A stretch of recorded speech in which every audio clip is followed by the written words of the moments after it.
Hi everyone. So first of all, I'd like to welcome all of you and thanks for registering actively and successfully making yourself register for this event. And because of you only, we are able to conduct this session today. So let's congratulate you all of you first of all. And then let me introduce you a little bit about. Yeah, fine. So let me first introduce you a little bit about the session today, and then because only 15 participants are here, so it will be really great if few of you could introduce yourself, so that we will have a little bit idea about the audience. Okay, and then me and Pawan will introduce ourselves, and then we will have chair the session and proceed towards it. So let me share the screen.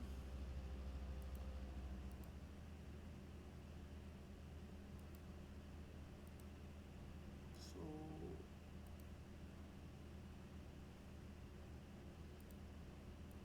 fine. So I hope the screen is visible. So, guys, yeah. So, TechMed Buddy. So, we are organizing this event from the organization named TechMed Buddy, where we have the motto that change is the only constant in this universe. And we mathematicians always believe in the science that and philosophy that change is really the only constant, because we keep on shifting from domain A to domain B. And in today's session, you will really appreciate this motive, that why change is the only constant. Because being bioinformaticians, I am damn sure that a lot of students are here who belong to the core basic sciences background, but now they are trying to move towards the data science approach to biology. Fine. But now they are trying to move towards the data science approach to biology. And this is known as bioinformatics. That is, data science approach to biology is known as data science, bioinformatics. So that's why we believe in the fact that change is the only constant in this universe, and we should keep on changing. So this belongs from the philosophical point of view, as well as from the academia point of view, and from all the perspectives. And we at TechMedBuddy has basically it's a platform which is trying to bridge the gap between academia, research, and the industry. So we are trying to work on this philosophy, and we are currently in the process of getting collaboration with the industries, with good reputed research institutes across the India. Like we have people, individuals connected with us from ISC Bangalore, IT Delhi, Triple IT Delhi, then NCBS Bangalore, JNU, and many other institutes.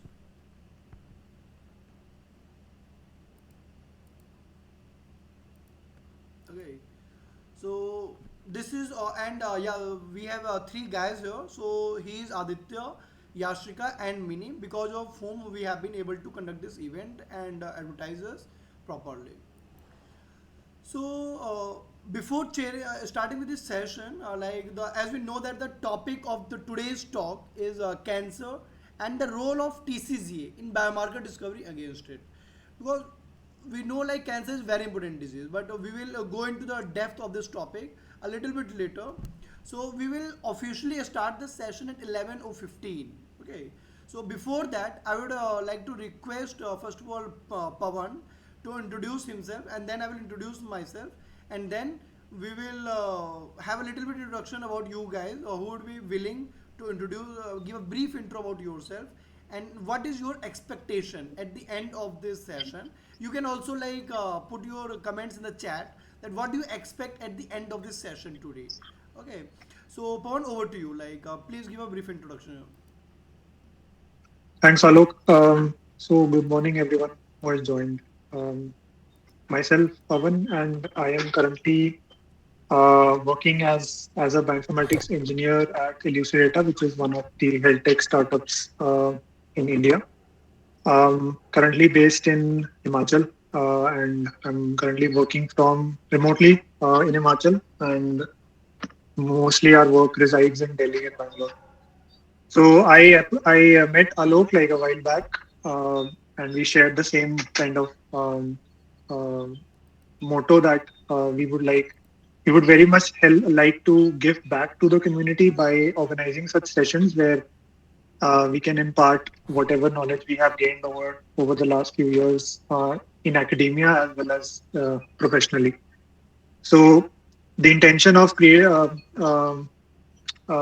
the intention of conducting such sessions is to allow or to help everybody, be it from whether you're from academia or industry or you're just starting out your journey in bioinformatics, for you to get an idea about what is the what are some of the requirements that you might face in the future, or maybe whenever you are going for an interview, or whether you're going for admissions, or you are stuck in your thesis for thesis related assignments, or anything for that matter, right? So these kind of sessions help you to understand certain concepts and nuances of certain concepts, basically, which everyone won't tell you. Like, a lot of people skip such details, and it is very hard to actually accumulate this knowledge from the internet when you have not spent so much time working on such problems, right? So this is one such effort where we introduce a very widely used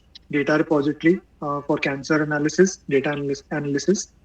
And I will be mainly walking you through different ways you can get started with it, giving you an overview of what are some of the things that you must do before you get started with the actual data analysis and stuff, right? And then we'll kind of give you a walkthrough of some of the problems that you can solve using programming.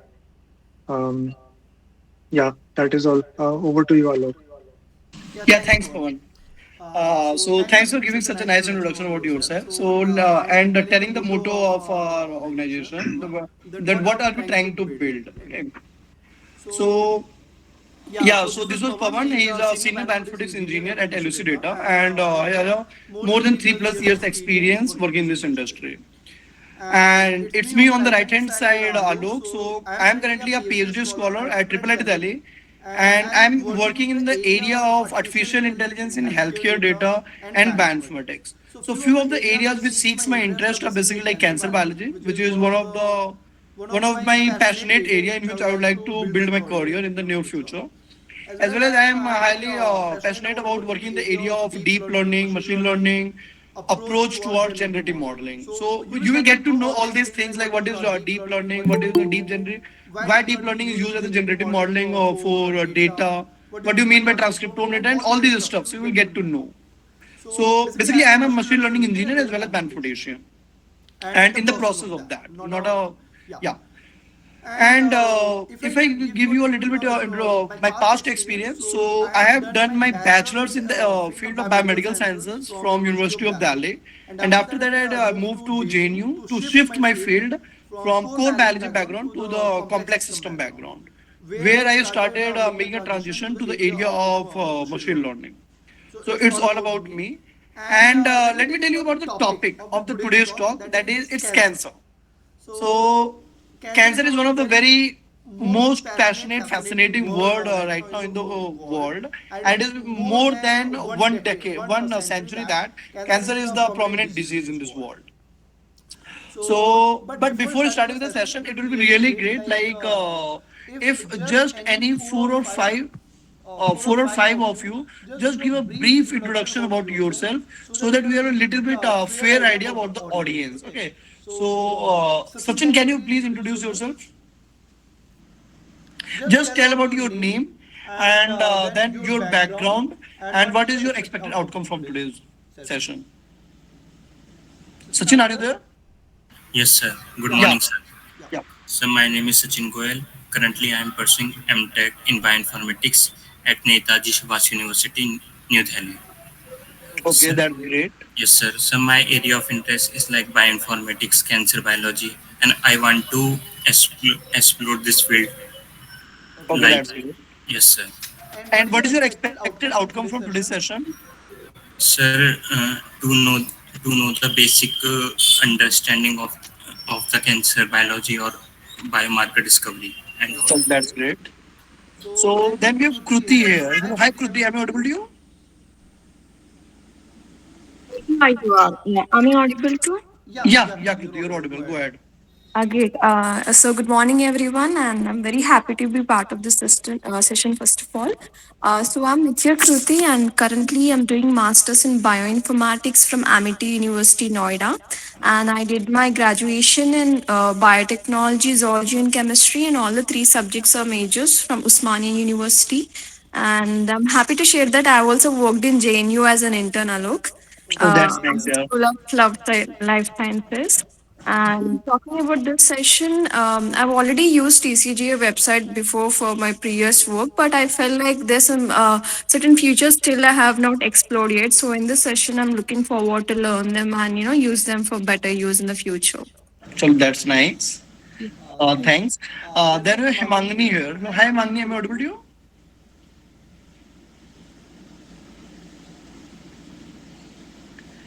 Himangani, are you there?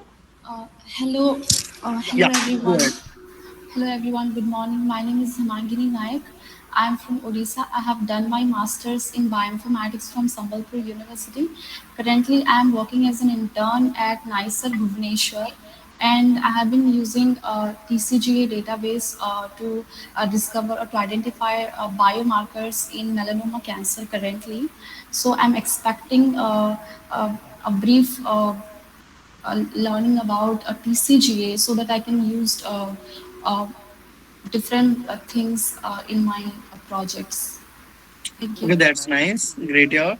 And then we have Dishant here. Hi, Dishant. Are you there? Hello भैया कैसे हो बढ़िया यार आप बताइए क्या हाल है बढ़िया so I'm a BTech student at Triprite Delhi and I have a keen interest in bio related topics या bio related research topics and I just wish to know more about it so that I can explore this part of the biology which I haven't explored yet.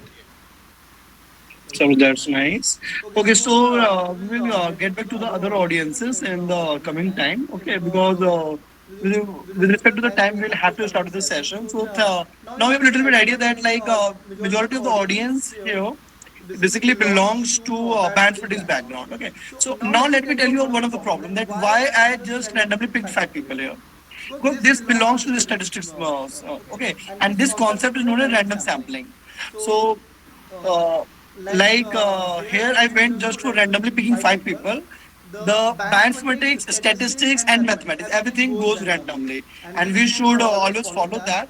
Whenever you have to study a large population with respect to time, because it is never possible and feasible to cover the entire population with respect to time.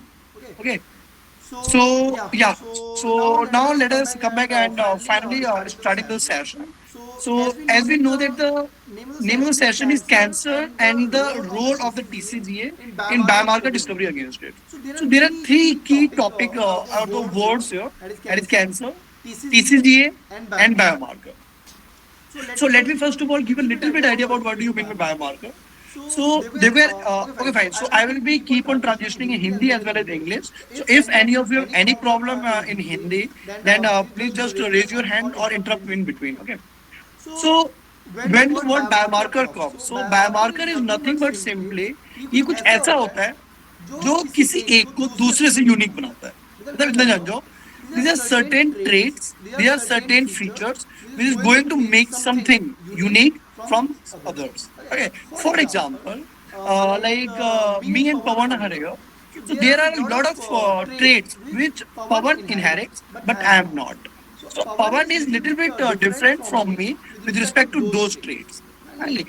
Similarly, when we talk about few diseases, like suppose that when we talk about HIV/AIDS, then all of us know that HIV in HIV/AIDS there is a biomarker known as CD34. So that particular makes somewhere HIV/AIDS different from rest of the diseases. So similarly, in all the different diseases or in all the different uh, abnormal health conditions, there are something which makes that particular state of that particular state different from rest of the others, and those particular things are known as biomarkers. I'm again and again pointing out the word those and somewhere and something and all because I'm not going to say that genes are only known as biomarkers. Anything can be called as a biomarker if that is present as a biomolecule in your body, and that has the potential to differentiate that particular state from rest of the others. So this is all about the meaning of biomarker. So we will be seeing that how biomarkers are being discovered uh, against any particular disease. Then we have cancer. So in the coming slide, we will see about cancer, what is cancer, why cancer, and how cancer occurs. And TCGA. So TCGA nothing but simply it is one of the world's biggest data repository, which is playing a very key role in industry, academia, and research in order to finding out biomarkers. And now the point is, why are we interested in discovering biomarkers? Because that is a very key point. Okay, and जब भी हम research में जाते हो तो आपको सबसे पहले क्वेश्चन सोचना होता है why. Okay, वो how and what में मिल जाता है.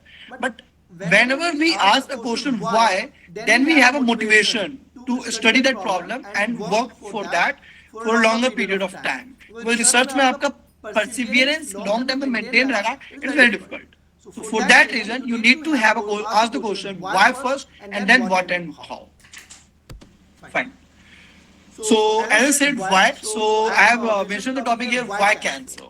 So if I say why cancer, so this is the reason that is more than 9.6 million people worldwide are estimated to have died from cancer in 2018. So now you can think that in Hello. yeah, Pawan. Can you also share your screen while you're speaking? This screen is not visible. No, Oh I my think you're not God. sharing. Shit, man, I forgot. Yeah, but it was pretty understandable what you said. Like it was Okay, very okay, nicely fine. explained. Yeah, even I didn't feel the need. Okay, Yeah. that's great, yeah. But anyway, I think you are speaking from the slide, so you can Yeah, I share. was just imagining my screen is shared. I was just going ahead. Thanks, Pawan, for like reminding me. Okay, fine. So now, as I was mentioning that why cancer. So why cancer जब हम बात करते हैं, because you need a very solid motivation to study cancer. Because अगर motivation ही नहीं होगा, तो सारे ताम झाम आपके बेकार है. All these are useless. So this slide has been taken from the WHO, which is stated upon their website that more than 9.6 million people worldwide are estimated to have died from cancer in 2018. And again, because you are going to be a mathematician, so you have to understand each and every word. Here the word is estimated. So this is not exact figure. This is estimated. Okay. So when you will go into the little bit depth of the mathematics, statistics, then you will appreciate all the words and what do these words mean exactly with respect to statistics. So when you can think that a simple just cancer is causing 96 lakh people deaths in a certain year only worldwide. So that is what makes cancer so good and appreciable disease and gives a great motivation for the researchers to work towards that. So this is why cancer is need to be addressed and researched at a global level. And you will be surprised to know that like India is the country which is now building great resources and taking so many great steps towards building great research institutes. And now we have some world-class facility towards cancer. Now, as I've given you the little bit motivation about why cancer need to be addressed, now the point is what is cancer? Okay, so when we know that what is cancer, we have to ask what is cancer. So अगर मैं cancer की बात करूं तो देखो यार मैं भी कैंसरस हूं पवन भी कैंसर आप सब कैंसरस हो ठीक है and each and all the different parts of our body are cancerous because cancer is not a disease. First of all let us ask this question that is cancer a disease, and the answer that you will find that cancer is not a disease, it is a group of diseases. Okay, so there are different words in biology. So when we ask is this a disease, then we are simply targeting cancer. But when we target a word group, it means syndrome. So cancer comes with a large number of diseases associated with us. And when we ask what is cancer, so you know that like अगर मान लो कि मेरे mouth में cancer होता है, so simply there will be some lumps. There will be some lumps, and that lumps are known and called as tumors. So whatever organ is going to be affected by cancer, we will have certain tumors accumulated in those areas. So this is what cancer. And again, cancer and tumor are different things. Okay, ये कभी मत समझना कि cancer और tumour एक होते हैं. These are different terminologies because अगर कैंसर और ट्यूमर एक होता So why did we need to introduce two words, tumor and cancer? So you should always think about these words. So cancer, if I have to summarize cancer in one line, so it is just the abnormal growth of the tissues when the cell forgets when to stop.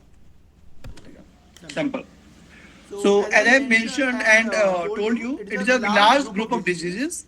And now the point again is that why cancer is such a deadly disease? And the answer is that because early detection is very tough and complex in cancer. Early detection of cancer is one of the most challenging problem in cancer research. And that's why most of the research labs are working towards designing kits which could have the potential and efficacy to detect cancer at the early stages.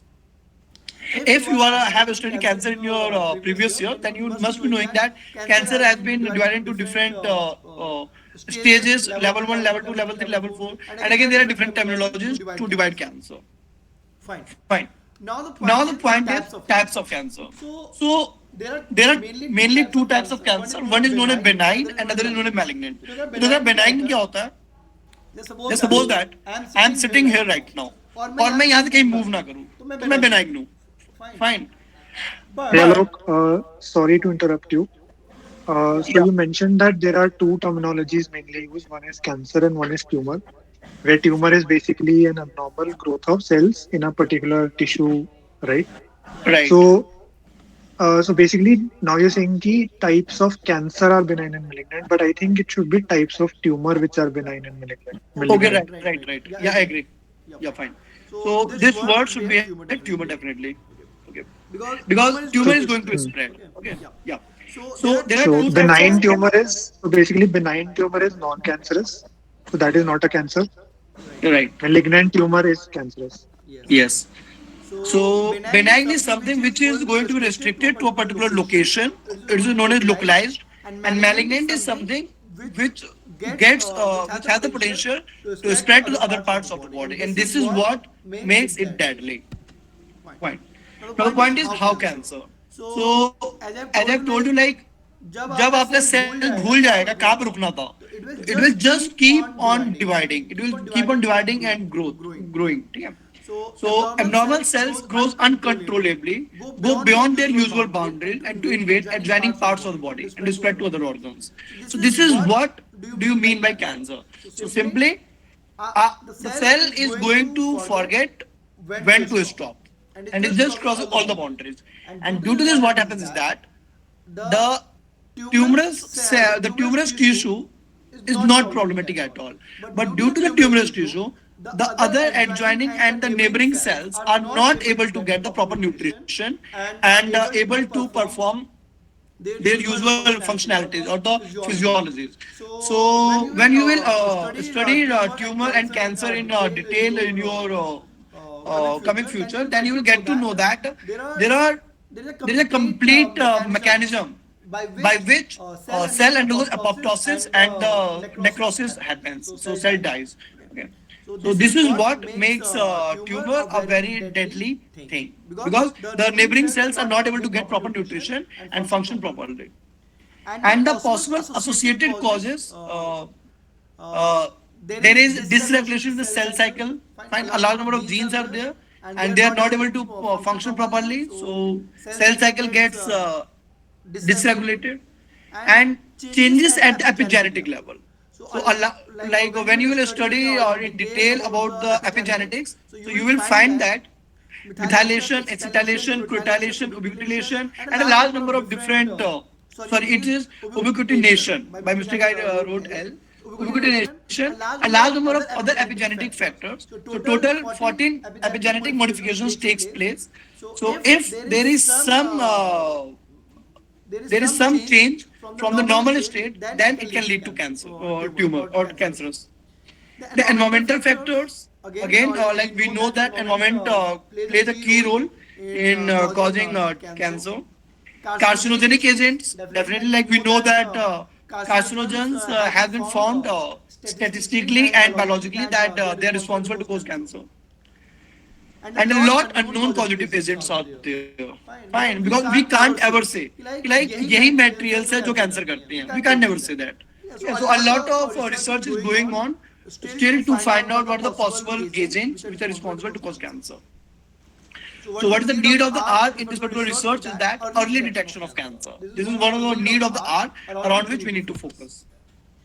So this is the slide. Okay, fine. Yeah. So now you can see that I have cleared you and given you a little bit idea about cancer. So why cancer? What is cancer? And how cancer? Fine. So epigenetic level changes, environmental level changes, and carcinogenic agents are responsible to cause cancer. Then here is what makes bioinformatics. Fine. Because this is something which will give you a motive to be in this field and continue. So cancer research is not a biology problem. So let me tell you, like, cancer is really not a biology problem, and only biologists can never deal with the cancer. They will never be able to solve the problem of cancer in the research. It is not possible at all, and therefore a consortium of scientists from interdisciplinary fields are required. So in order to solve cancer or in order to solve any of the biological problems, we need people from interdisciplinary backgrounds. Then we need to have physicists, we need to have computer scientists, we need to have mathematicians, we need to have statisticians, we need to have biologists. Because then only we'll be able to understand the things in depth with a lot of mechanisms and the mathematics of those things. Because trust me on this, nature designed everything with certain logics. And in order to understand those logics, you need to keep your mind open towards everything. So if I will give you a very generalized suggestion that it will be just keep your mind, eyes and thoughts always open to everything. Never ever constrain yourself that मुझे तो भैया biologist ही बनना है, मुझे cancer biologist ही बनना है. Because science ऐसे नहीं चलती. आपको open रखना पड़ेगा खुद को towards every field. And this is what makes bioinformatics. So we know that data science. Like अभी पूरी दुनिया पागलों की तरफ भाग रही है data science and machine learning की तरफ. And these are the key components which are required to data science, that is statistics, computer science, and there is one more field called mathematics. Because statistics and mathematics are different. First of all, you should know this thing. So when statistics, computer science and mathematics combine together, this leads to the formation of data science. And in order to solve, because data science is just a tool, it is not a basically skill, or it is not something which is going to solve any problem. It is just a tool. And in order to use that skill, you need to have a very solid foundation in your domain skills. So when people with the domain skill of image data or image data moves to this field, they are known as computer vision experts. When people with textual data experts move into this field or linguistic information, they are known as NLP experts, natural language processing experts. And similarly, when we people with the biology domain skill set moves to this area, we are known as bioinformaticians. So bioinformatics is something which requires the understanding of statistics, computer science, mathematics, and biology. So data science skill sets are must nowadays in order to extract meaningful insights from data and proceed towards biomarker discovery using this information against drug discovery. Now the point is, suppose that we have found out biomarker, because in the beginning I gave you a fair understanding of biomarker. So suppose that हमने biomarker निकाल लिया, पर क्या करें उस biomarker का? And this is what tells you the motivation to proceed further.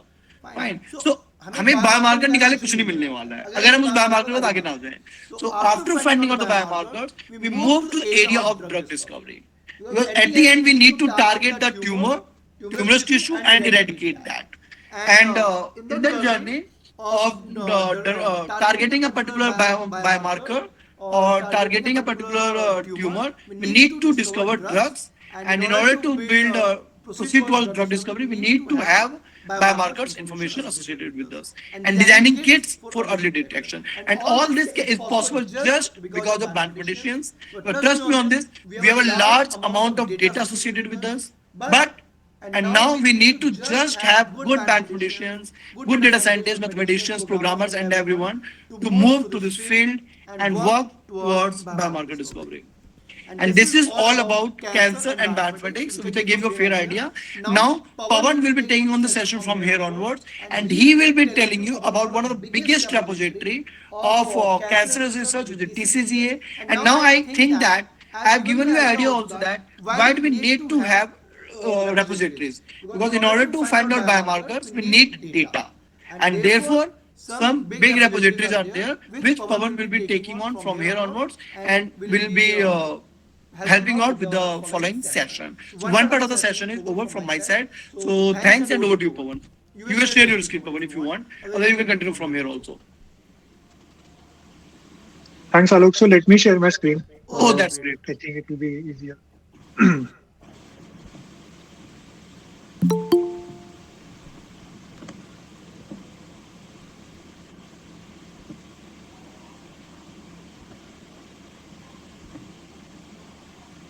Okay. So hello everyone. So I'll be mainly taking up the introduction to TCGA data repository, and we will proceed with understanding some of the basics of how to basically understand the structure of the repository and how to navigate through it. And then we will look at a small case study to understand how the data from TCGA can be analyzed. So in this entire sort of session, you are not required to run any code on your machine in parallel while I'm explaining you the different steps that are need to be performed. All the code that I will be showing in this call, I will provide you on GitHub through GitHub repository, and all the slides and recordings will be made available to you. So just sit back and just try to listen and ask questions whenever you feel there is a need. So you don't need to really replicate anything right now because some of the steps are very time consuming. So you may not be able to even run or even install or set up this environment on your system during this call. So you might have to do it after this is over, right? So I'll provide you with the steps to set it up on your system and everything. So yeah. So let's start with the summary of TCGA data repository. Right now, TCGA data is basically uh, this initiative started with a collaboration between NIH and NHGRI. These are two National Cancer Institute and NHGRI are two different bodies of NIH who are mainly responsible for were mainly responsible for curating and depositing the data from 32 different or 33 different cancer types into this GDC portal. And mostly on a broader level, if you see that we have mainly two types of data in general. We have clinical data, which is available for you to download, and we have molecular characterization data, which mainly contains your gene expression data or protein abundance data, methylation data, right? All those kind of biological data sets that we have, right? And these are kind of categorized under various experimental types. You have, as I mentioned, you have methylation data, we have whole genome sequencing, whole exome sequencing, attack-seq data, RNA-seq data, right? So we have a lot of experiments under which this data is categorized and various platforms which are again categorized under Illumina Affymetrix. So you may have heard about these before, so I'll not go into the depth of this. Further, like if you want to explore this repository more, you can click on the below link to look at the other details. But mainly, what you have to understand from this, basically this slide is that the data that you see on TCGA, basically the TCGA data that you see on GDC, right? GDC is responsible for maintaining and curating all the data that is available for analysis, right? So, and GDC does not only contain TCGA data, it also contains data from other sources like Target Consortium is there. So all those data types and all those kind of sources have their own respective purposes in data cancer data analysis, right? So right now we will be only focusing on TCGA. Um, okay, so next is why do you need TCGA? So this is a very important question that a lot of us have asked in the past, maybe, or we must have in our minds right now. So Aside from being one-stop shop for accessing biomedical data, which Alok mentioned that this is one of the largest repositories for accessing cancer data sets. Apart from that, it has certain roles that it plays in the academia, both in academia and in the industry. So mainly, if I start with academia, right? So in academia, the main importance that this data sets like TCGA provide is that it provides you access to actually real world clinical data at a very early stage in your career, right? So basically, if you're just starting out as an undergraduate or maybe a postgraduate, right, in the field, so you generally do not have access to a lot of uh, data. We generally did not have access to a lot of data if not for TCGA, right? So basically, you'll have to collaborate with different labs, and you'll need massive amount of funding to actually gain access to such data sets. But now with TCGA, you can actually leverage that freely.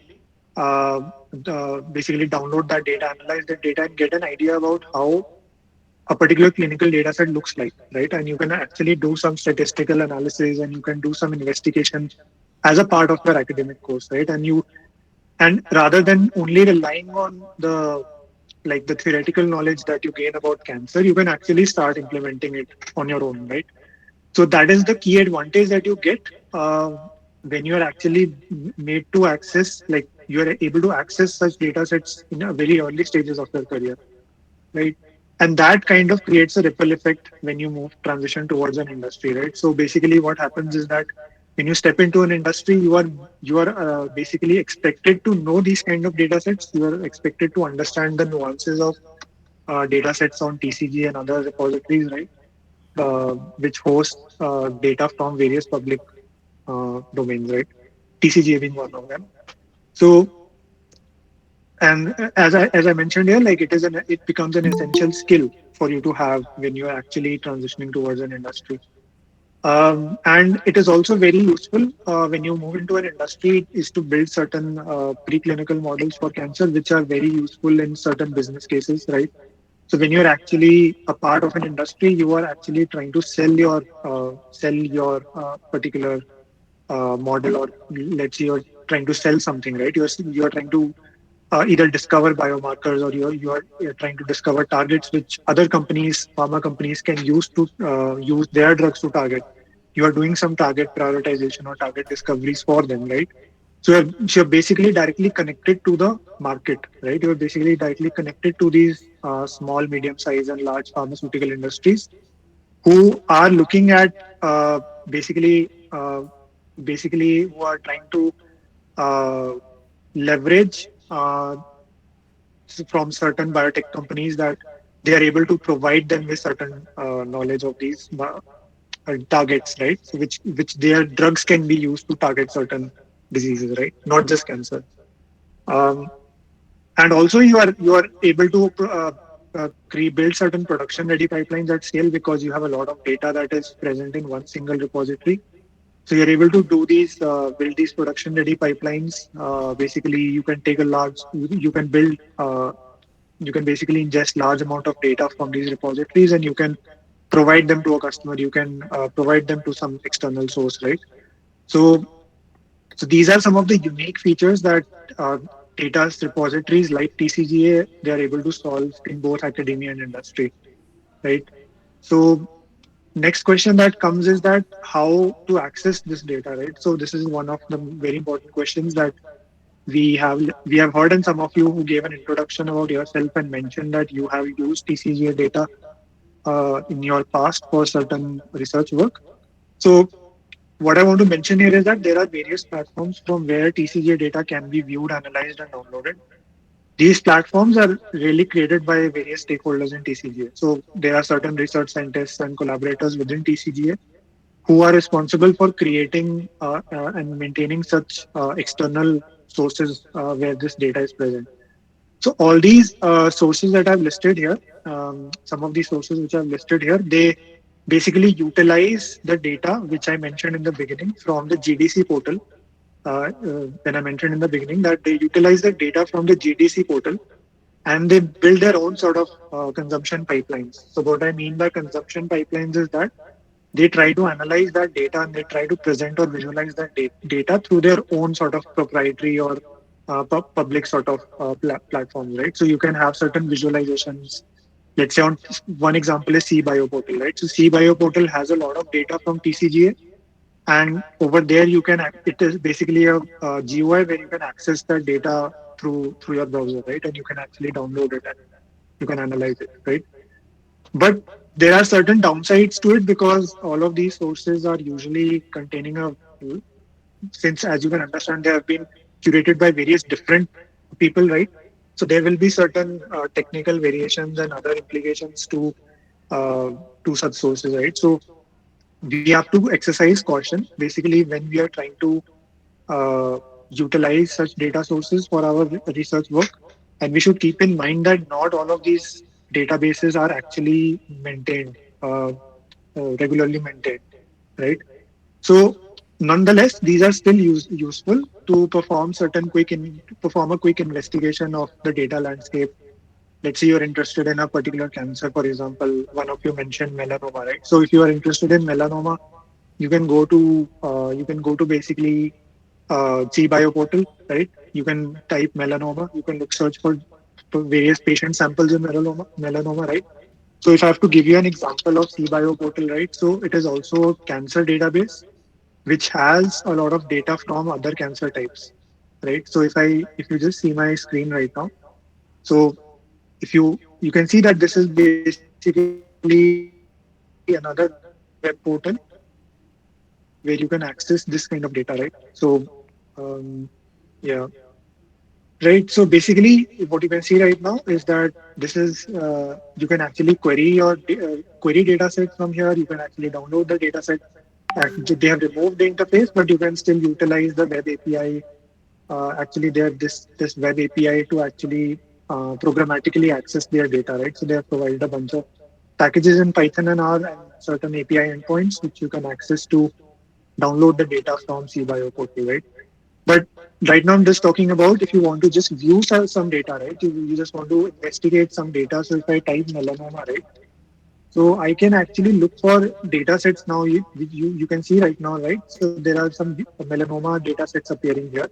And they have also mentioned some of the sources from which you can actually get this data. So you can see that there is OncoTarget, which is a particular database, and then there is TCGA Firehose, TCGA Pan Cancer Atlas, right? So within TCGA also there are certain uh, databases that you need to understand that they are different, that they're all not the same, right? So Firehose legacy is basically maintained by a broad institute. So this is maintained by some other institute. Pan Cancer Atlas is maintained by some other institute, right? So there are differences in how these samples are created. So now if I show you this particular data set, um,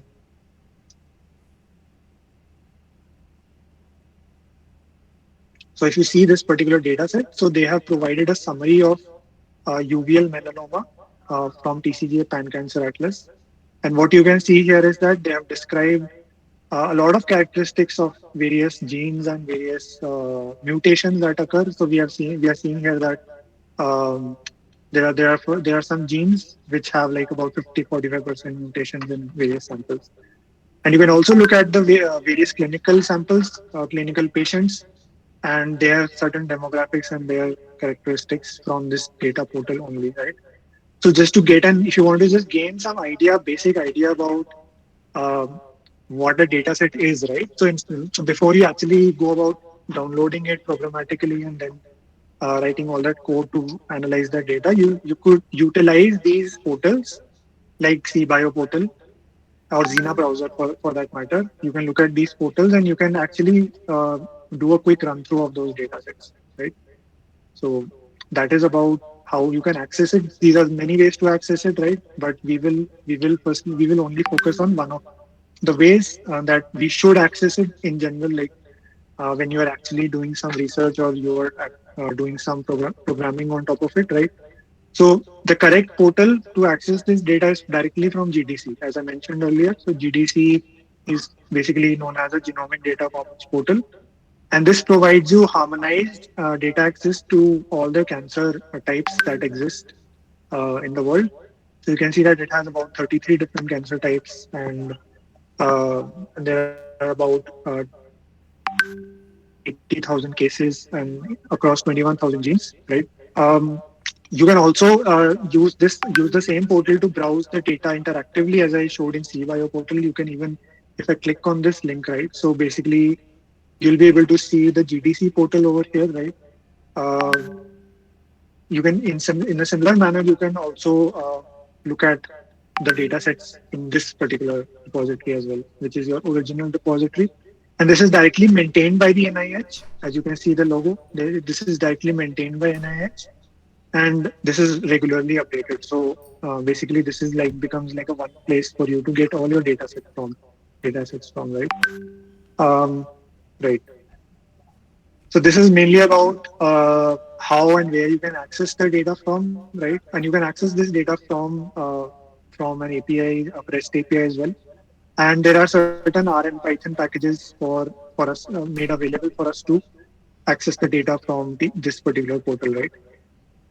And we'll be taking an example of one particular package that is widely used to download and process the data from this repository, right? But before I go into that, right, before I go into that I really want to address certain very crucial points before you actually start to do some cancer research. As Alok mentioned, that this is a very pressing sort of a domain in bioinformatics, where a lot of people are actually fighting to release some treatments for various cancer types, which are supposedly responsible for taking a lot of lives, human lives, right, across the world.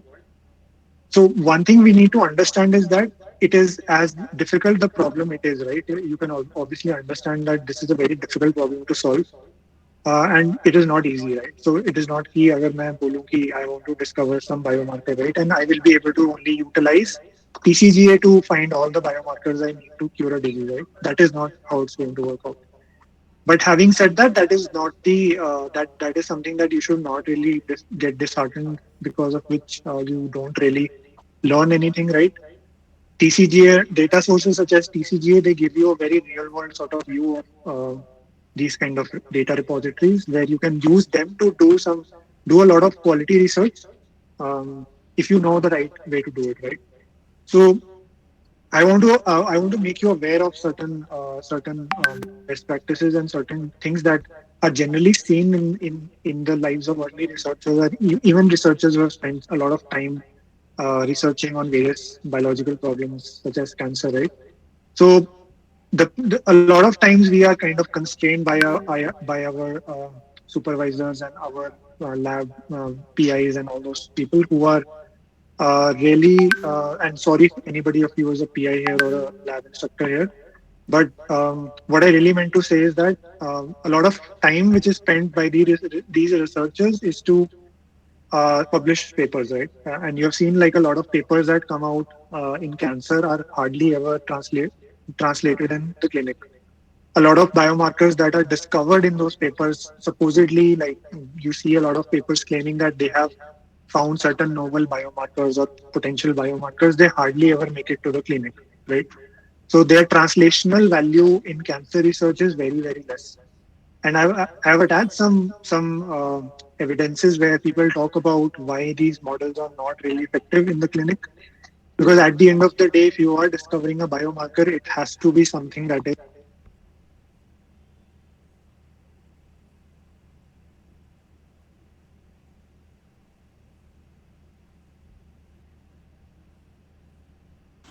Pavan, you are not audible. Hello. Yes, you're Hello. Yeah, audible. now you're audible to me. Yeah.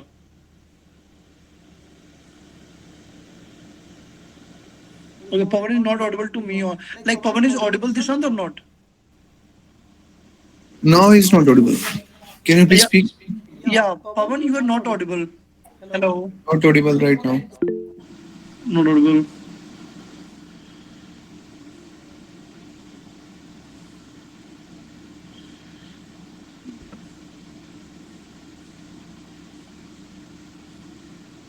Okay, sure, not issue.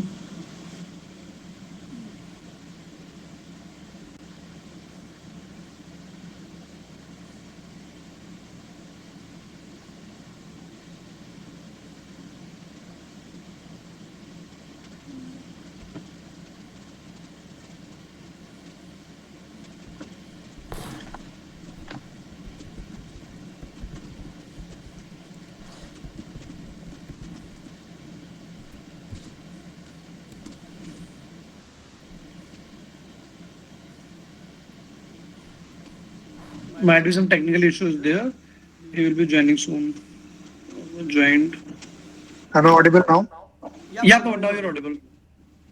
All right. Sorry about that. So, can anybody tell me नहीं नहीं where like did they, what like As as soon soon as as your your voice voice stopped stopped coming coming out, out, I I just just interrupted you, so you can continue from there. All right. Okay. Thanks. Yeah. So I was saying that mainly the models that we generally see a lot of researchers in a lot of research papers, we see that certain models have been developed which can predict certain biomarkers, right? Those models generally lack a business value, and this is something that we have highlighted here very intentionally. That when you step into an industry and when you step from an academic sort of environment to an industry, if your model lacks business value, then it is going to end up in the trash. Like nobody's going to ever use it, right? So a lot of times, like when you're also reading other cancer papers, we generally tend to miss out a lot of nuances that certain beginners like us, like even I'm a beginner, so beginners like us tend to miss out that we tend to miss out that there are certain details that may not be valid, right, in the current context of the research.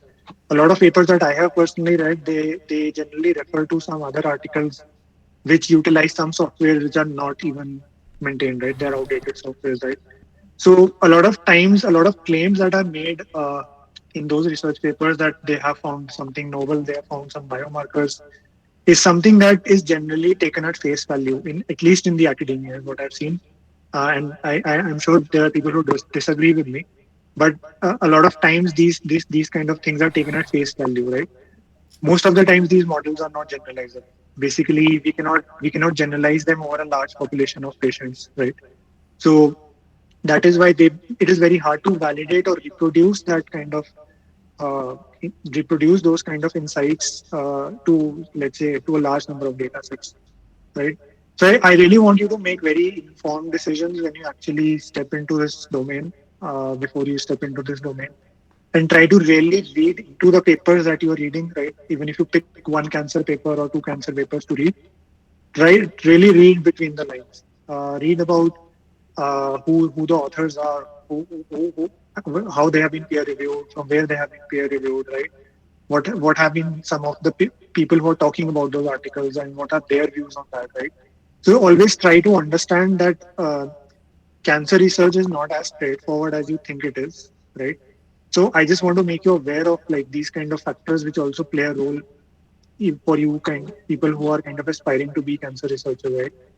So another important aspect is that uh, before we actually see a cancer data available to us and we directly want to dive deep into their, like, data analysis and getting all those results, getting all those 98% accuracies and saying that okay, we have found something, right? But before you do that, right, before you do that, there are certain best practices you must follow, uh, which repositories like tcga, they provide you with a list of papers, marker papers or research papers which are unique to every cancer type, right? So for every cancer type they will provide you certain marker papers, and these marker papers should be like a primer or should be like a starting point for every cancer researcher when you actually utilize or when you actually start to analyze a data set, because they give you a whole like they give you an entire view of the type of markers that paper is already talking about, certain markers that have been being targeted by certain drugs and for which treatments are already available, right? So you don't want to waste your time finding things that have already been found, right? And what are some of the key differences in various clinical samples, and what are certain demographics which from where those patient samples have been taken, right? So it is very important for you to understand these kind of details about a data set before you actually start analyzing it, right? So first try to understand the data set. So this is like a rule of thumb in bioinformatics. First know your data set. If you don't know your data set, then you don't know anything. Then you are equivalent to like any person who is coming from any other domain, right? Because the difference that bioinformaticians that make bioinformaticians different from, let's say, a computer scientist or a software engineer is that we understand the domain, we understand the data that comes from our domain, right? So it is very important that you first understand what the data is talking about, and then you actually start to analyze that data, or at least investigate what are certain nuances in the data sets, right? Also, there is another vital thing, like a lot of cancer research, as I mentioned, is generally targeted with the intention. A lot of cancer research is performed with the intention of finding something new or novel, right? And that in a manner that it can be taken to some clinic, right? But it is, again, it is very vital to understand that the importance of certain known biomarkers, right, and the importance of certain known mutations that occur in patients in cancer, right? You want to understand those by reading the certain guidelines, treatment guidelines that have been released by NCCN, right? So NCCN is another consortium which basically takes care of building these sort of regulatory sort of pipelines for patient care, right? So basically, uh, when you're actually in a medical environment, and when you're actually in a hospital, and when there are actual patients undergoing treatment, cancer treatment, so they follow certain guidelines, basically from the start of their onset of their disease to the even during their terminal stages, right? So through all that process, like these guidelines tell you how a person, particular patient is treated and using what known drugs or certain adjuvant therapies or which are generally used to treat certain patients, right? And in what context is a cancer generally treatable, right? Certain cancers are treatable because they are directly resectable. You can just operate on them in an early stage, and you all that cancer is taken out from your body, and you will be most likely cured, right? And there won't be any recurrence. But then there are certain cancers which are highly unresectable, non-resectable at early stages, and not if we are not able to detect those cancers at early stages, and and when they actually progress to very high to high very high stages, when a patient becomes very severe, that is the time when those cancers actually become when those cancers actually become detectable in your in your various cancer detection through your cancer detection techniques such as radiotherapy and all, radio CT scans and PET scans and all those things, right? So that time it becomes too late to actually resect that cancer, and even if that cancer is resected or removed from your body, that cancer is actually spread to other sort of organs, right? It has already become metastatic. So it is very important to understand these guidelines. So let's say if you're interested in melanoma, right? So if you're interested in melanoma, or you're interested in researching breast cancer, right?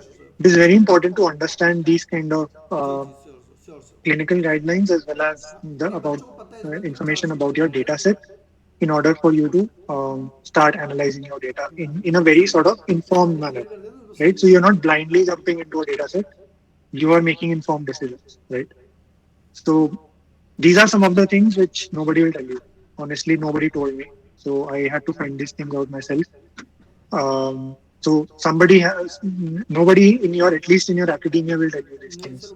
Key, you read these papers and you should read these guidelines, because hardly ever these things are mentioned in an academic sort of culture. If any one of you has been from that environment where these things have been taught, that is really great. But so far from what I have seen, these things are generally not being told, right? So it is important that you kind of perform these steps before you actually start analyzing your data. Right. So before I jump into the case study, I want to understand if there are any questions or comments before I move on.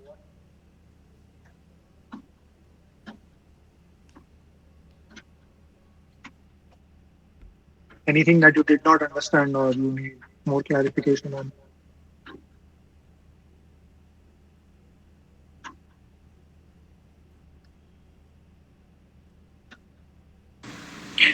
Hello, anyone have any questions?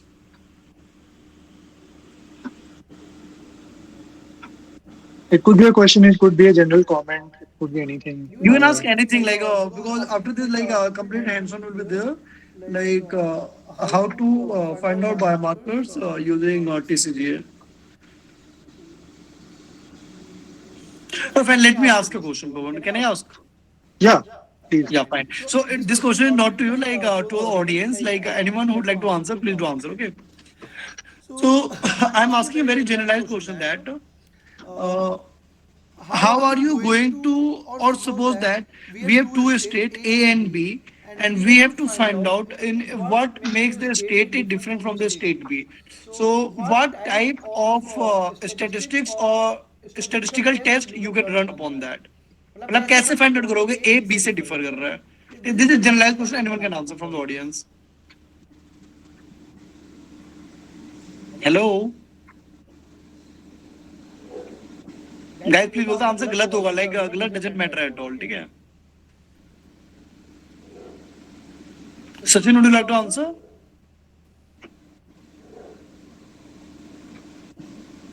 Hello Dishant, are you there? Okay, fine. Kruti, are you there? Could you please repeat the question? My question is that we have two states A and B, and we have to find out A differs from B or not. So how can we find out this?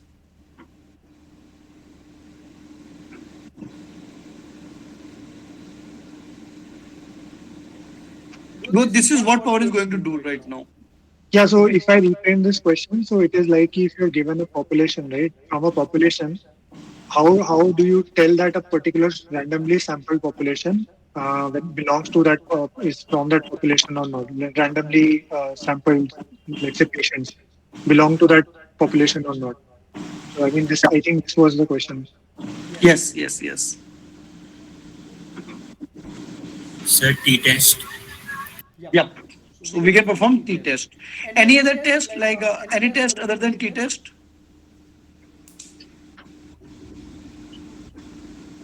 Great, fine, not an issue. So t-test is what helps us to find out like a particular given state differs from another state or not. And similarly, the answer to the power question that he reframed the question, that is, the t-test will help us to know the given selected randomly sampled sample is coming out from a given population or not. So t-test will help us in this particular direction. Fine. So let me ask another question. Can anybody tell me like what do you understand by network? Yeah. Himangi, would you like to answer? What do you mean by network?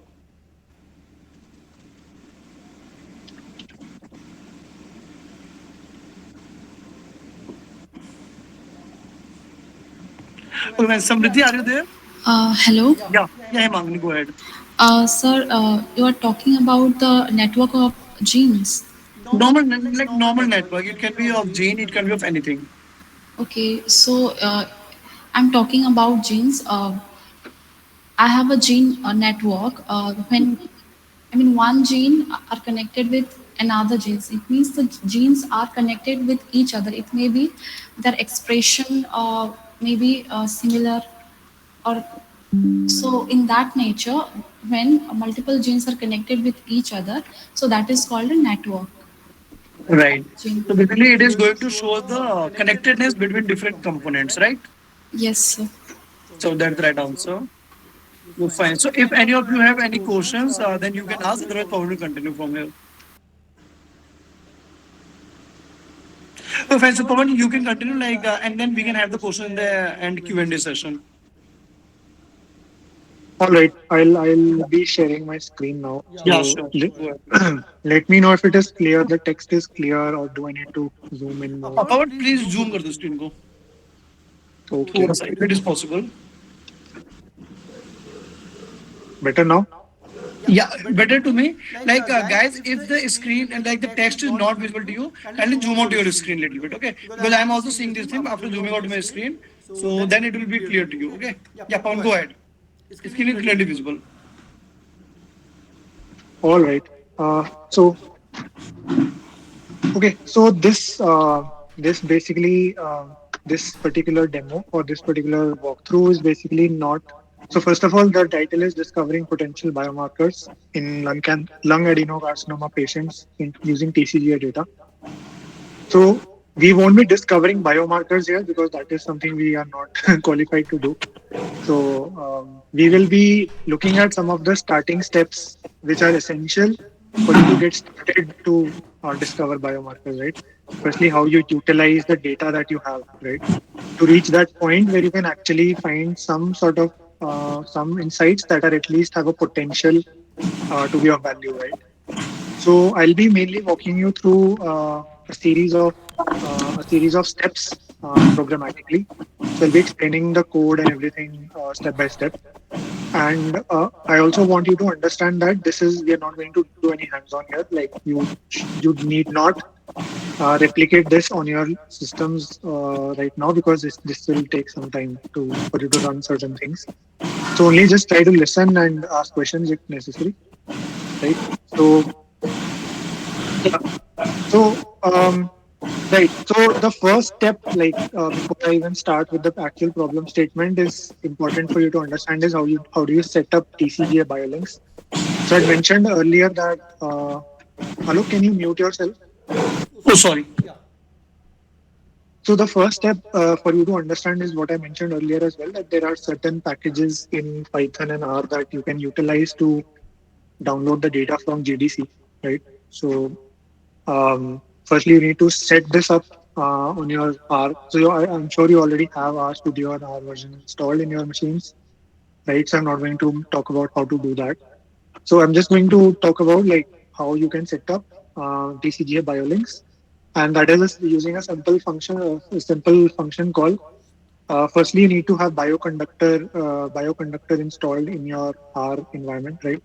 So bioconductor provides a package called BioC Manager. So BioC Manager is basically a handler for downloading and maintaining your packages from bioconductor. So bioconductor mainly provides all these packages that are useful for analyzing any biological data set, right?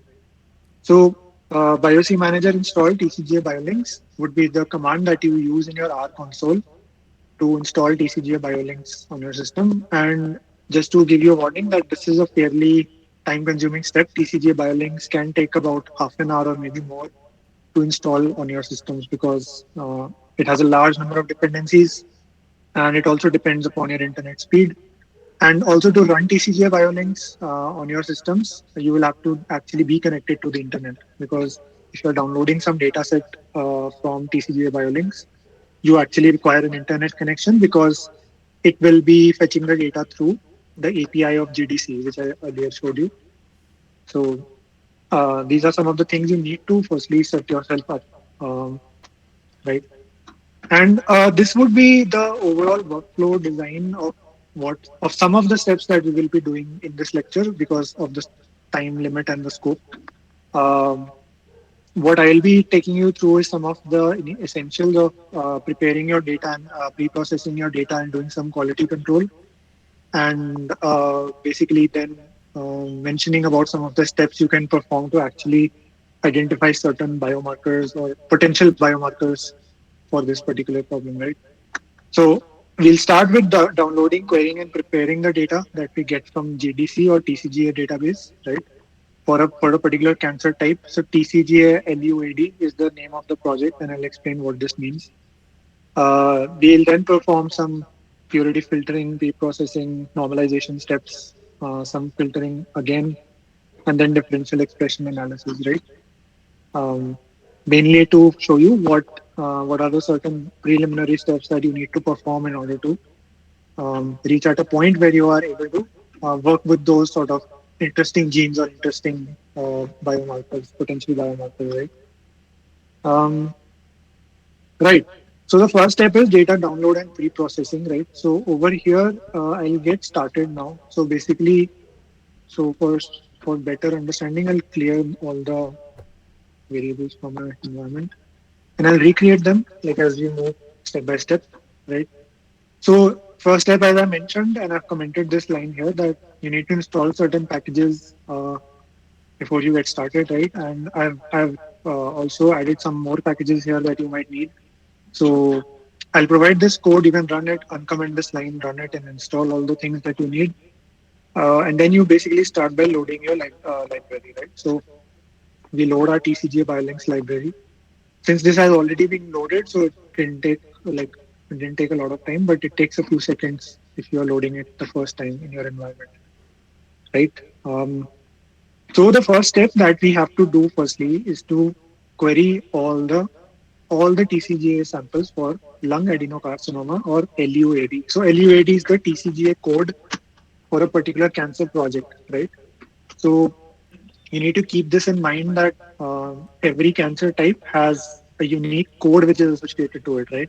So for lung adenocarcinoma, it is LUAD. For glioblastoma, it is GBM, right? For breast adenocarcinoma, it is BRCA, right?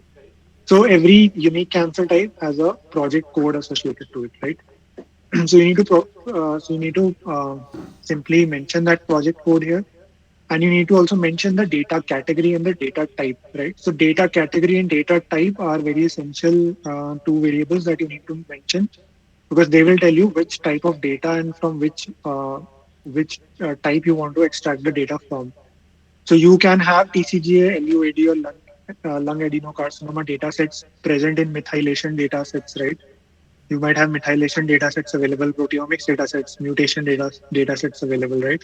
But we are only interested in gene expression data right now. We are not interested in methylation data or any other data. So you need to specify the data type and the category from where you firstly want to query this data from, right? And the platform. So basically, we are going to be using Illumina because we are mainly going to be utilizing high throughput sequencing data. So we have specified the platform as Illumina HiSeq, right? And also, like one more thing I want to mention is that all these kind of the documentation of all these kind of steps that you can do, you can obviously go to your help section in your R console. Like you can just type a particular function here.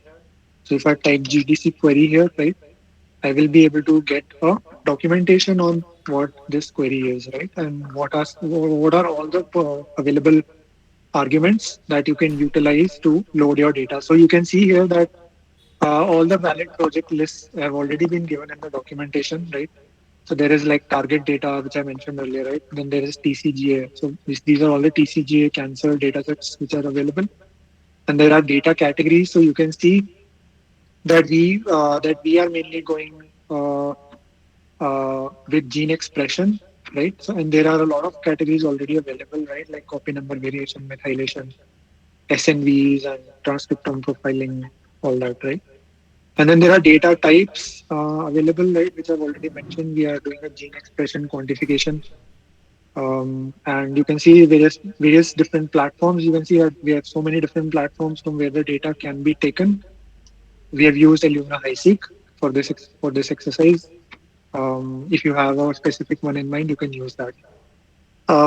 Yeah. So we are also looking. We also only need the results. We don't. So over here, you can mention the results, which will be mainly containing uh, unprocessed gene expression values. So they won't be any kind of normalization which will be performed on top of it while querying, right? So these will be fairly raw counts that you will get, and your experimental strategies again RNA-seq. And there are other strategies as well, which I mentioned earlier, that there is microRNA-seq, whole genome, whole exome sequencing, all those things. But we are only going with RNA-seq. And this is another important aspect. We are going with primary tumor and solid tissue normal samples, right?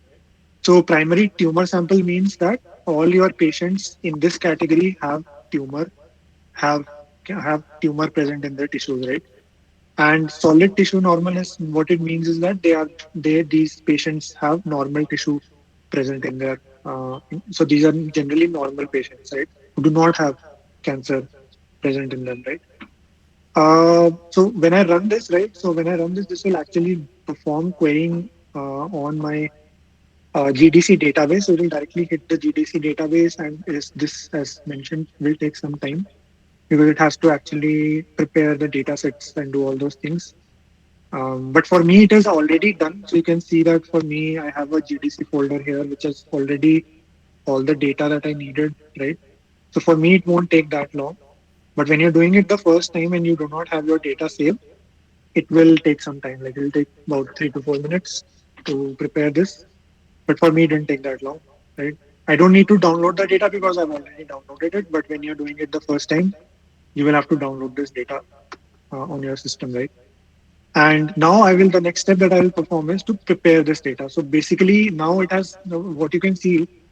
if you see the environment section, right, it basically fetched the query underscore LUAD object, which basically contains all the uh,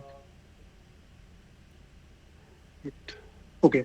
So it will finish this first. So basically, right now it is reading all the 574 files. So basically, these 574 files are file for each patient. So one patient is one file. So it is reading one file one at a time, and then it is basically doing a merge operation.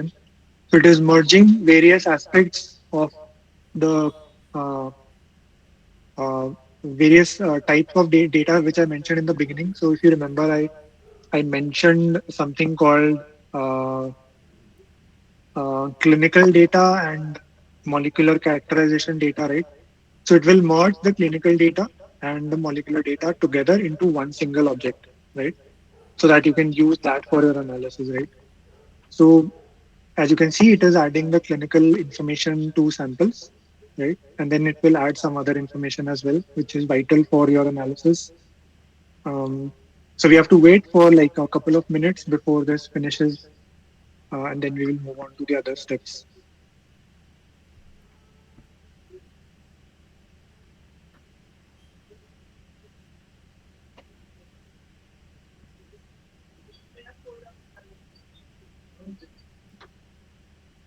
Pawan, hello. Oh, fine.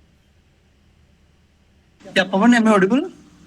Yeah. yeah, Yeah, Pawan, Pawan, fine. fine. So So in in the the meantime, meantime, like like as as the the data data being being loaded, loaded, we we can can give give them them introduction introduction about about the the different different types types of of data, data, transcriptome transcriptome data data that that we we get, get. like Like RNA RNA sequence, sequence, like like NGS NGS data data is is one one method, method, microdata microdata is is one one method. method. And And just just give a give a little little bit bit idea idea to to them. them. Yeah. Okay. So I can do that maybe because right now it has finished. So what I wanted to mainly show is that in this step, so in this step, what I mainly wanted to show first is that it is adding the clinical information to samples. And Right. then you can see that it added some TCGA molecular information from marker papers, right? So these marker Right. papers is what I mentioned earlier, which carry the information of various molecular subtypes and various other information around the molecular data, right? And this paper is derived, this particular paper, you can see that this marker paper, they have provided you the DOI of that. And if you open this, then you'll be able to see that marker paper has all the information that you need to understand this TCGA dataset, right? Right, right. So if I open this on my browser, uh, not able to, okay, it won't open like this. Yeah, so if you see this, um, comprehensive molecular profiling of lung carcinoma, right? So this is, I'll open the original one. So you can see that it has been cited by 646 articles, right? And this is the main research paper that you should read if you're analyzing this data set, right? They will tell you about what are the different type of mutations that exist, right? And which are the mutations that are important in this context, which are the biomarkers, which are the candidate driver genes or biomarkers that you should be interested in when you're utilizing this data, right? And they have done certain identification of novel genes through this data set, right? They have done some how you can do that, how you can visualize these data sets and everything. So you just have to firstly understand what the data entails, right? What all features this data set has um, by reading these papers, right? So this is a marker paper which you can see already TCGA is utilizing, right? Um, all right. So as now you can see also now you can see that now the data that has been prepared is a large ranged summarized experiment object, right? For an S3 object, which basically has merged all the data sets that you need to do an analysis, right? So it has merged all the raw data. So basically, the raw data will contain your genes, right? All your gene related metadata, right? Basically, if you see this element metadata, right? So it will contain all the gene names. So it has 19,000 genes across four different sort of. It describes four different columns or metadata for that. So if I want to show you, right? So this this basically contains, like you can see gene ID and it has an entree ID, ensemble ID, and some transcript ID as well. So this is just some data which is associated with the gene ID. So these are all the genes that you are seeing, right? And I'll show a more clearer view when we further process this data, right? But this is basically the purpose of this S3 object or summarized object is to merge all the data that you need in one single object, right? And call data will contain your patient-related characteristics, right? Patient sample type, tissue type, all those things. And then your assay data will contain the gene expression data. So the data that you utilize for doing your molecular analysis, right? So it has, as you can see, it is a matrix of raw counts, basically for 574 patients and 19,000 genes. So it is a high dimensional matrix, right? So this is what your data LUAD contains, and this is what we will be using for further downstream, whatever we will do, right? So next step is a very important step, which I want you to really understand is that what we will be doing next is that we will be extracting paired samples, right? Paired, what I mean by paired sample is that uh, let's imagine you have a patient, right? Like you have a patient from where this tissue, cancerous tissue has been sampled, extracted from, right? So it is not important कि उस पूरे के पूरे tissue में सारे cells cancerous होंगे, right? Only a part of that tissue will actually contain cancer, or basically those cancerous cells, right? It is possible that the entire tissue contains cancer. It is definitely possible, but it is not possible for all the samples, right? It is not possible for every patient to have that entire tumor microenvironment to contain all cancer cells, right? So basically, what we will do is to do this analysis, what we are doing is that we will only take those patients for which I have both the normal and the tumor sample available from the same patient, right? So let's say if I am the patient, right, and half of my tissue contains normal cells, half of my tissue contains tumor cells, right? So I will be considered because I have both the normal and uh, tumor tissue present, right? There are certain patients in this data set where for which you have only tumor sample present but no normal sample present. So we will not be using that particular patient. So this is called paired sample, like paired. We'll be filtering the patients which have paired normal and tumor tissue, right? So basically this data, so basically this TCGA query underscore sample types, right? So we'll extract all the results which have um, tumor tumor TP or tumor patient available in them, right? So basically, SMTP is basically sampling of tumor patients, and you can see we have 515 tumor patients over here, which have tumor present in them, right? And now when I do normal, right? Now I can see I only have 59 samples which actually have normal tissue present in them, right? So you can see that there is a huge gap between how many patients have actually both normal and tumor present. So it means that almost 450 odd patients do not have a normal sample available for them, right? So what we will be doing is we will create matches. So basically this will match all the patient IDs for which we have the tumor and normal sample, right? So basically it will take both these uh, match both these sample spaces, and it will create a match list, right? So matched is 116, and you can divide it by 2. It means you have 58 normal and 58 tumor samples. And how do I know these are matched? Because if you see, if I print the matched here, right? So basically, if you see TCGA 556698, this is a patient barcode. 1A means that it is either this is a tumor sample, right? 11R, 19497, these are all related to the experimental sort of parameters. So this is a TCGA barcode.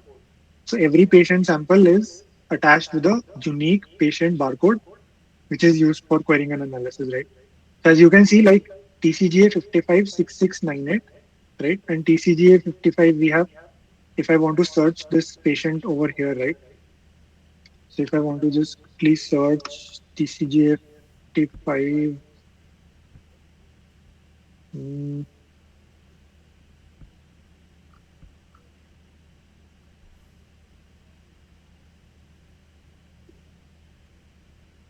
उसके नीचे था Pawan I guess.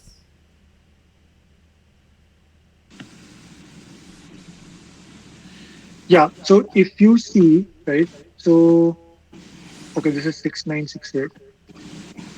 Yeah, this is TCGA 556968, right? So this is the patient ID. So basically, if I am a patient, this is my identifier that I am TCGA 556968, and this is my tumor sample, right? So this is the part of my sample which contains tumor.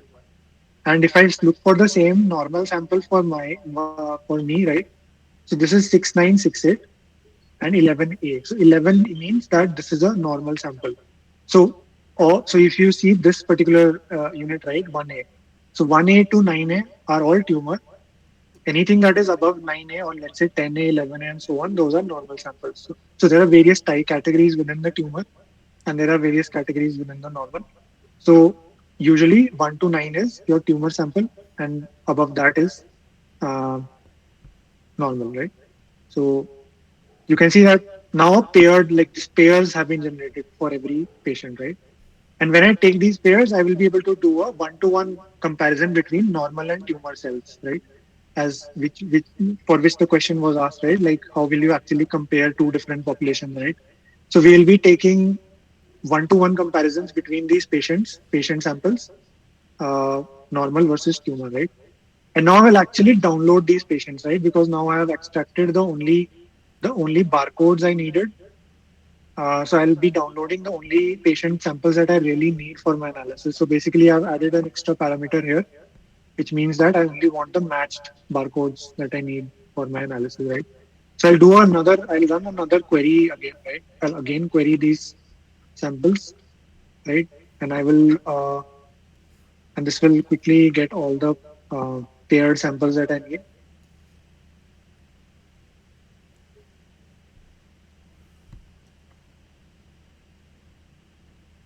So, Alok, were you saying something? I think you had a question.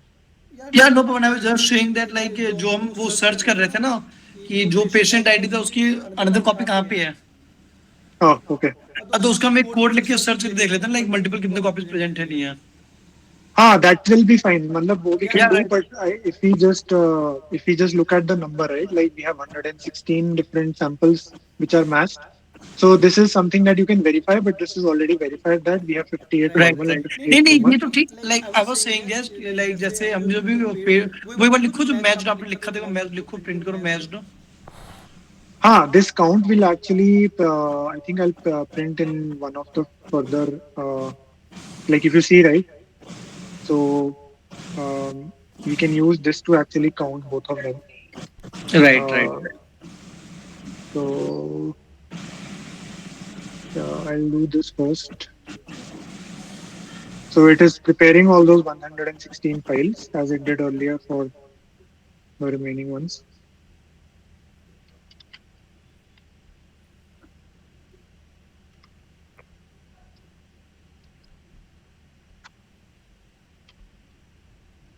So what we can see here is that it will calculate all the patients which are tumor and which are normal in this paired data set, right? So if I do this, I have 58 tumor and I have 58 normal, right? This is you have verified this. So this is how you have finally now downloaded and prepared your data from TCGA, right? Now this your data is now prepared for your downstream whatever analysis you will do, right?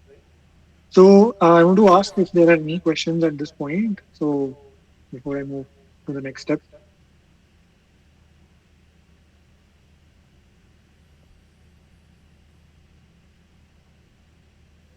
Pawan Pawan I have one question can I ask Yeah, yeah question is that like जैसे हमारे पास starting में जो data था it was around 574 samples am I right yeah, yeah ठीक है और अभी जो हमारे पास टोटल आए हैं 116 है yeah, ना so these 116 are basically the patients am I right yeah. और वो जो 574 थे those were the tissue samples from this 116 patients am I right No, so 574 were all the available tissue samples for TCGA LUAD, lung adenocarcinoma. Okay So what I am saying now, so you need to understand the difference between a patient and a sample, right? Right. So the 116 I got, they are actually 58 patients, right? But they are 116 samples because I'm taking a normal sample and a tumor sample from one patient, right? So Right. I was trying to explain this through the barcode that when we are actually looking at the barcode, right, the patient identifier. So we mainly look at the barcode first, right? So basically, this barcode mein TCGA 556968, the first three fields they describe the patient ID, and when you go next to the remaining fields, they describe the sample ID, Right. right? So this is unique, right? So this is a unique ID. So you have 116 samples, but you only have 58 patients because इसी patient का एक tumor sample भी है, दो data right? Available होगा. Right, got it. हाँ, that will be used for comparison, right? Fine. Okay, so I'll move on to the next step. So the next step is basically to pre-process this data and to do some quality control over that. Now, this is an important, very, very crucial step, which I think you need to understand before you move on. Uh, and this covers a lot of like statistical fundamentals and all these kind of things that you need to understand first, right? So what we will be doing is that the first step that we will be doing. So firstly, I'll load my data again. So basically, I stored my data that I got from the previous step. So I've saved this inside a LUAD folder called paired. So all my paired data, so I've created these folders in advance, right? Before you run this, you need to have these folders created. So my paired data is stored in this particular folder, right? So I I will extract this data here, right? I'll just store it in a new object. So SE summarized experiment underscore LUAD is my new object where I've stored all this data. And if you see, this is the same large summarized experiment that I've used, right? Again, if I give you a count, like we had 58 normal, 58 tumor patients in the same. So the next step that we want to perform, Alok, can you mute yourself? So the next step that we will perform now, it will be to remove samples which have low tumor purity. So what do we mean by tumor purity? This is an important concept when you're actually utilizing cancer data, right? So basically, in a given cancer tumor sample, right, the purity is the extent of cells, the proportion of cells which actually contain tumor, right? So there might be certain tumor samples where you might have only 10% cells containing tumor. So over there, there is a huge signal loss. So if you actually start to analyze that data, right, you will be missing out on a lot of signal because your tumor sample itself doesn't have uh, enough cancer cells, right? It has only a very small proportion, so it is not pure. It is not tumor pure, basically, right? So what we do is that we firstly remove those samples which have low tumor purity, and we specify a threshold of zero point 0.6. Basically, we are removing all the samples where the tumor purity is less than 60%, right? And when we are doing analysis such as differential gene expression between like normal and tumor, so normal and tumor are already very variable sort of groups, क्योंकि एक normal patient का एक normal human का gene expression will be far less than a tumor gene expression, right? Right? It will be there will be a huge difference in that, right? So that is why we are taking a rather stringent threshold, like of 60%, to filter out samples which have like less. If some sample has 50% purity, that sample will be removed from our analysis, right? So based on the type of analysis you do, you can set this constraint according to yourself, like right? So in some cancers, like there are some cancer types where there is inherently less tumor content, right? In general, if you see pancreatic cancer, right? In pancreatic cancer, inherently, like the tumor content will be very, very less, right? That is why those cancers are detectable very late in your disease progression, right? Pancreatic cancers generally detect होते हैं third या fourth stage में जब वो आ चुके होते हैं. वो इसलिए होता है because they are very hard to detect, and why they are hard to detect is because उनके अंदर actually the cancer content in those cells is very less, so you are not able to detect it, right?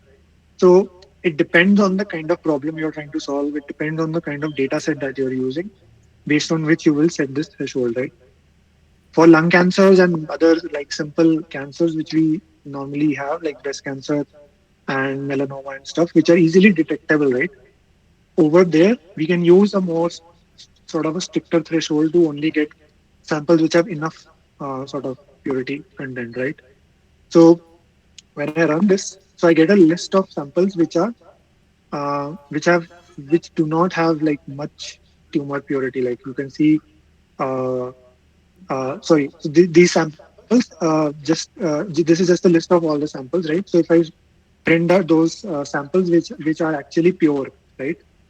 So if you see that there are actually 25 samples which are pure uh, uh, out of your basically your 116, right? Basically, sorry, out of 58, 25 are actually pure, right? So 25 samples, patients are actually containing pure uh, tumor, right? And if I go to filter this, right? So basically, I have what I say here is that if I go to filter this, right? So I will run this line, which will basically subset the column names in my object where where the union is pure barcodes and filtered barcodes, right? And then what I will do is I will extract the paired samples uh, of the samples which are actually pure, right? So I will get the same normal sample for the patient which has a pure tumor sample, right? So basically now I have 25 pure barcodes. Basically इसका मतलब ये है कि uh, all the patients that we had before this, right? From all the samples that we had, 25 of them had pure tumor, right?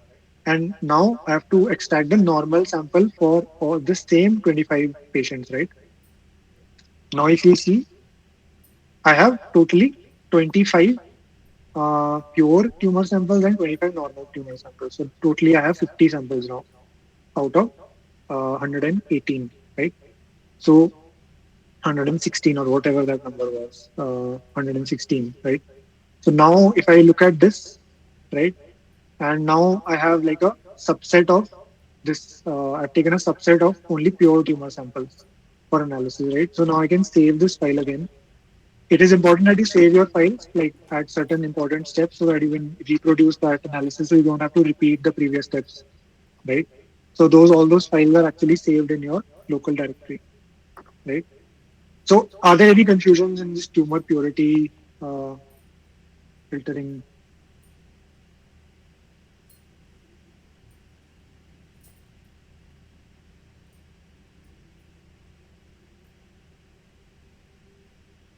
Okay, I think there are no questions.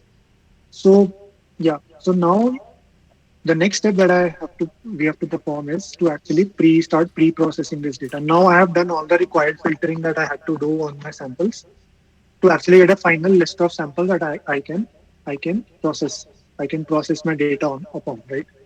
So I will firstly these are all TCGA biolinks functions, right? So all these functions that you're looking at right now, these are TCGA biolink specific functions that this library provides you out of the box. So you don't have to write those functions yourself to actually do the pre-processing, right? So what this step does is that TCG analyze pre-processing will do a correlation between the samples. So it will do a Pearson correlation between all the samples, and it is using a correlation cutoff of zero point 0.6, right?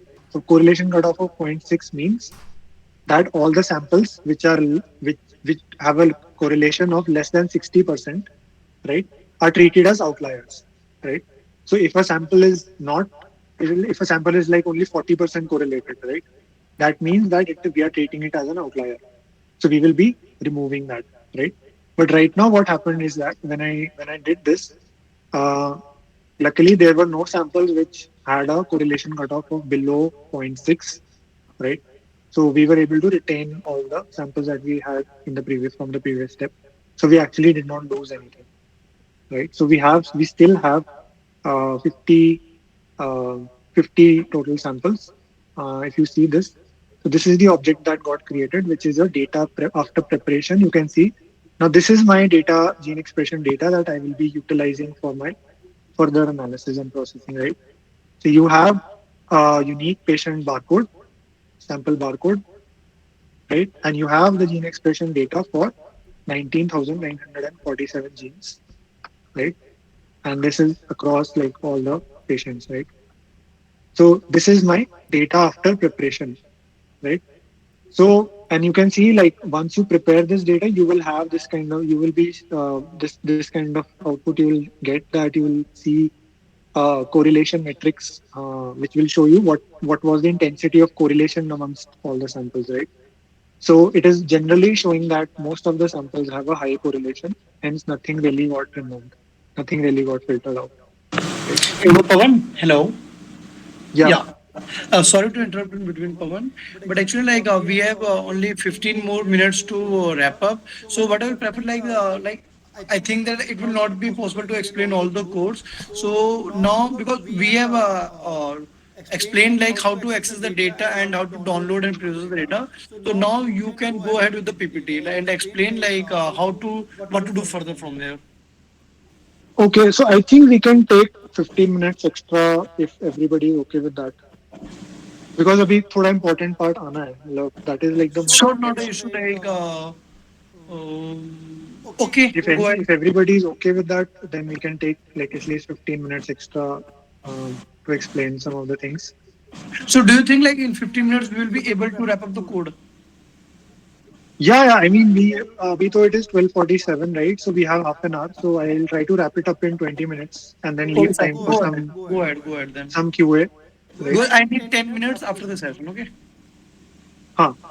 Chalo, So if sure. Go ahead. anybody wants to drop off after 1 p.m., that is okay. I mean, we'll provide you with the necessary stuff, right? Sure. Then go ahead. Go on. All right. So this session is being recorded, right? Hello. Yeah. Yeah. Yeah. Then we don't need to worry, right? Like the time, because if somebody wants Sure. to drop off, they can drop off. Sure. Okay. Uh, ठीक है.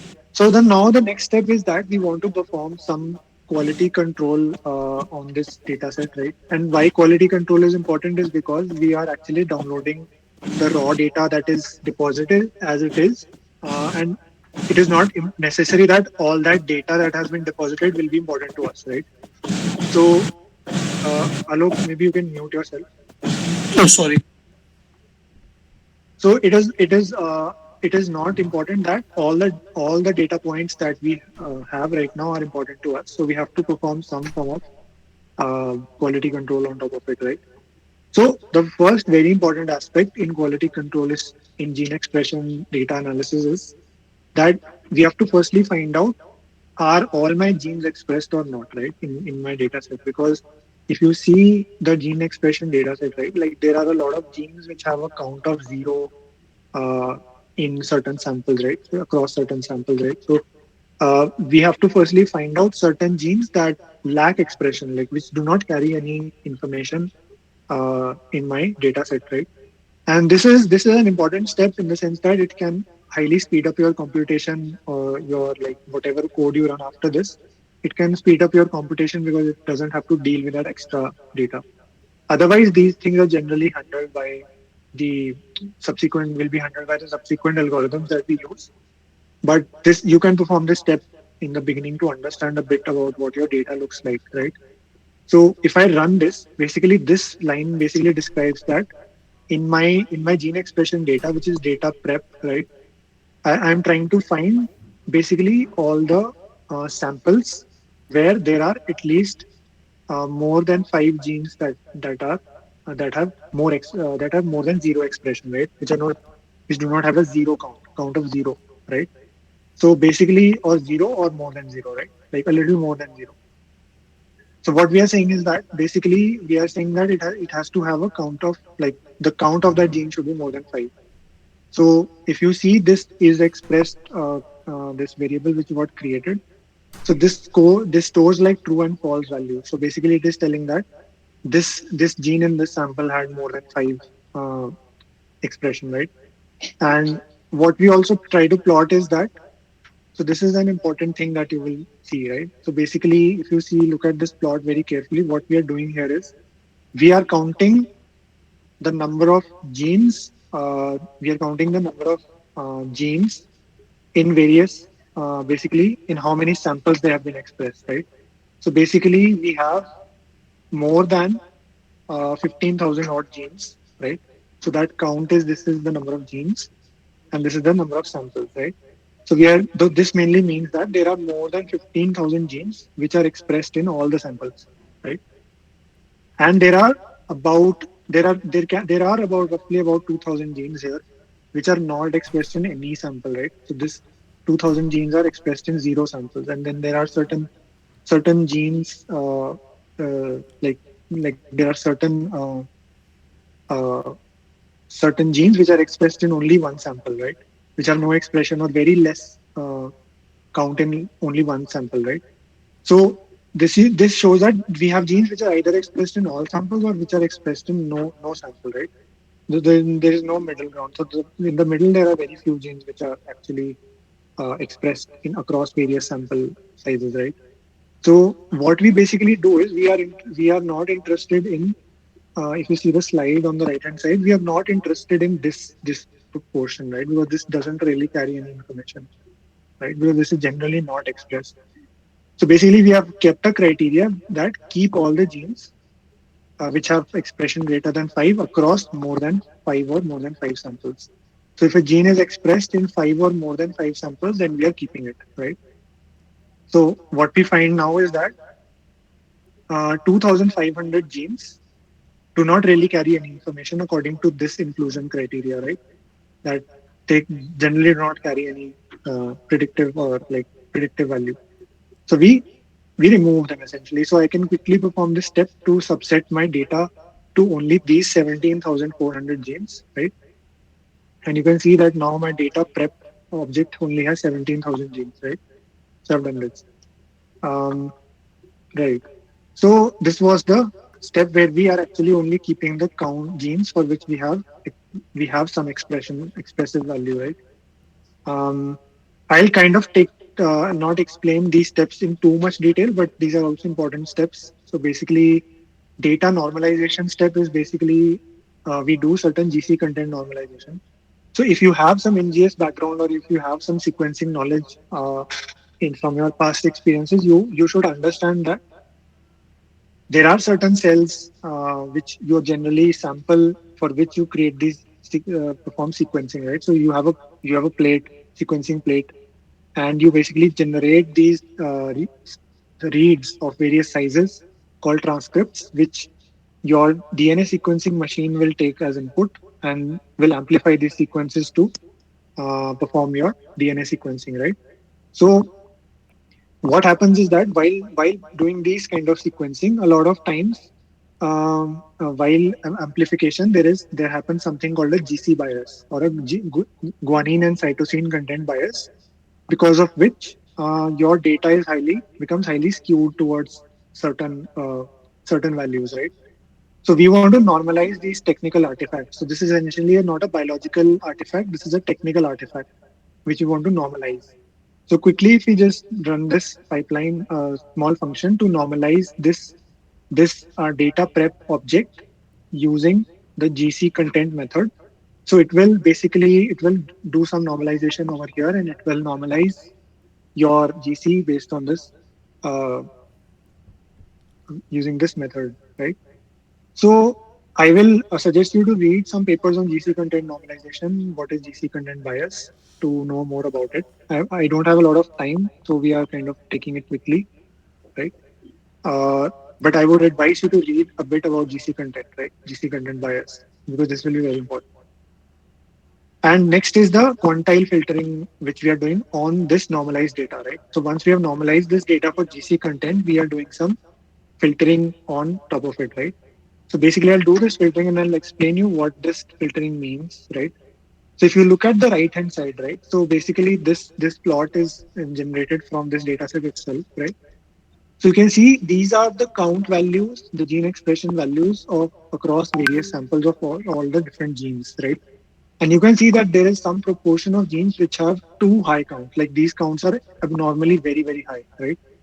So the problem that happens is that due to these kind of outliers, in your count values, you are actually your mean or your statistics get skewed towards these kind of large values, right? So certain important signals that you might want to detect in your data sets can get missed out because there is a huge variance in your data, right? Because of these very, very high values. So when there are very, very high values, your mean gets skewed towards these larger values. So if you have a basic statistics like knowledge, you should be able to understand that we need to adjust for this skewness. We should not allow these kind of very, very high genes to bias our analysis, right? So taking a simple example of quantile normalization, basically you can imagine the same scenario in a very simplistic manner. So we have minimized this to, let's say, only let's consider three samples where you have these dots representing genes, right? And these are various genes which have certain expression value, right? So what I will do is I will start. So what quantile normalization does is that it looks at the top, like the highest expressive genes, right? And it calculates the mean of these three genes, and it basically assigns a new mean based on the highest expressed genes. And the new quantile normalized values will basically lie on this mean. So it is basically averaging out the expression of these three across samples, right? And then it is adjusting those genes, the expression value of those genes along this mean. And this is performed until unless you have a uh, fully normalized data set. So basically, what I am doing is I am using a cutoff of 0.25. It means that 25% of my genes which are highly expressed needs to be normalized, right? So you can imagine यहाँ पे if you think कि 25% if it lies somewhere here along this line, so all these genes, their expression would be normalized to account for this bias, right? So this is what this step does, and you can also obviously read more about quantile normalization to understand more. And we again save this file, right? So now you have actually done some quality control checks and you have done post processing on your data to find out uh, to sort of correct this for certain biases, right? So next important step is that we will be looking at uh, the differential gene expression analysis of the normal and the tumor samples that we had extracted earlier, right? So now I will not go into the depth of this explanation because we don't have a lot of time. But what I want to mention is that here what we are doing is that we have a line called source helper function.r. So basically this R file basically contains all the helper functions that we need. So there's certain modules that we will import to run some of the analysis that we will do, right? So I'll just quickly load this in my environment, right? So that we can call them later on. So basically what I'm doing here is that if you see, so I've loaded my so basically I've loaded my paired analysis using lemma algorithm. So lemma is if you've performed DSEC, if you've used differential gene expression algorithms before, you must have heard of DSEC, EJAR. Lemma is one of them. All of these methods assume an underlying distribution of data when you actually do these analysis, right? So, and for certain tasks that you perform, you have certain algorithms that are used, right? So, usually for normal versus tumor analysis, we generally go with lemma because this performs very well with such data sets, right? So, basically, what we are doing here is that we are we are designing a matrix that will be performing the analysis on the cancer and normal patient condition, right? So we have specified the condition cancer versus normal, and it will take the patient IDs to uh, do that analysis, compare those groups, right? Uh, and these are all the steps I think which we can maybe you can reach out to me separately if you want an understanding, or we can discuss this maybe later. But I'll not go through one every single line over here. So what we are doing right now is, let's say we are now the data that we normalized earlier, we are going to load this in our environment. So we have data frame LUAD, which contains the final normalized values and all the filtered values that we will utilize for differential expression, right? And I'll get all my IDs, like my required patient IDs that I need for this analysis, and I will assign two groups. one is my uh, cancer, and one is my patient. So you can see uh, over here is that in this list that I have like 25 uh, cancer and 58 normal data sets, right? So, um, so basically, I'll create these three files, paired tumor purity.csv, and all these files these are the output files which I will require for storing my analysis results, right? So when I run this main function to do the differential expression analysis, right, this will take a few seconds, and you can see that it has created a plot here, which is part of the normalization process, right? So basically, I'll explain what this normalization is, right? And if you note this carefully, that now the analysis has detected 1 to 16 upregulated genes, and the analysis has detected 1678 downregulated genes, right? So now we finally have the values that we have from our analysis. And if you want to visualize that over here, we can see that I have loaded the CSV. So it has created a CSV in my folder, right? This CSV which contains all the data. And if I load it over here, then you can see in this particular, yeah, in this particular data frame, you can see all my genes which are upregulated or downregulated based on my criteria. We have assigned a criteria based on which we are saying that a log FC below this is downregulated and above this is upregulated. So you can adjust those parameters on your own. And there are certain genes which are not expressed. So they'll generally lie in that exclusion criteria where their signal strength is not that stronger, right, as compared to others. So you can see that a lot of these genes which are expressed, we had 1216 upregulated and 1600 something downregulated genes, right? And yeah, coming back to your analysis, right? So we got something like a womb mean variance trend, right? So what this womb normalization, you can see in our even in our code, right? When you will see this, when you'll actually run it yourself, you will see that we are performing a womb transformation of our data. So what is a womb transformation?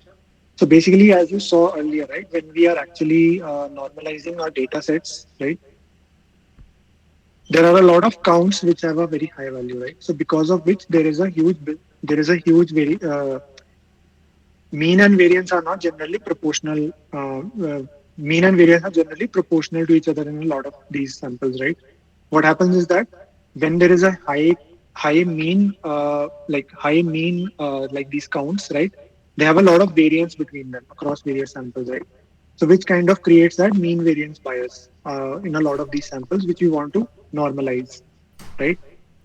So if a lot of if a lot of genes which have high counts have a high variance, it means that they have a high variance across multiple samples. It means that they will carry a lot of noise, which would affect your downstream analysis. So womb normalization basically adjusts for this bias, basically, and it kind of normalizes it to stabilize your variance across these various high count values, right?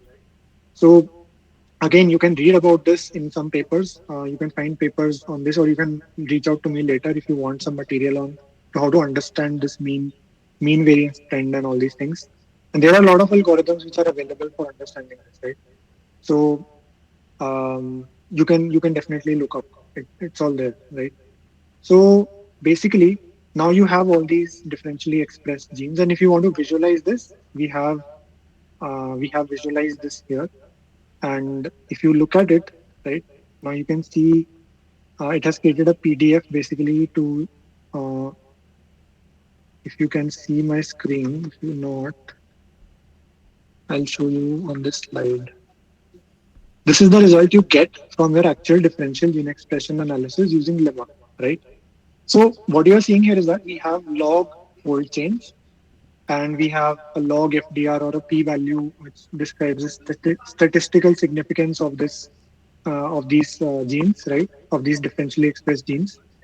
So what we are showing here is that a lot of these genes which are in the blacked out region, right? These are not these fall in the no DE category, which we showed earlier, right? If you see this data frame, we saw this data frame earlier.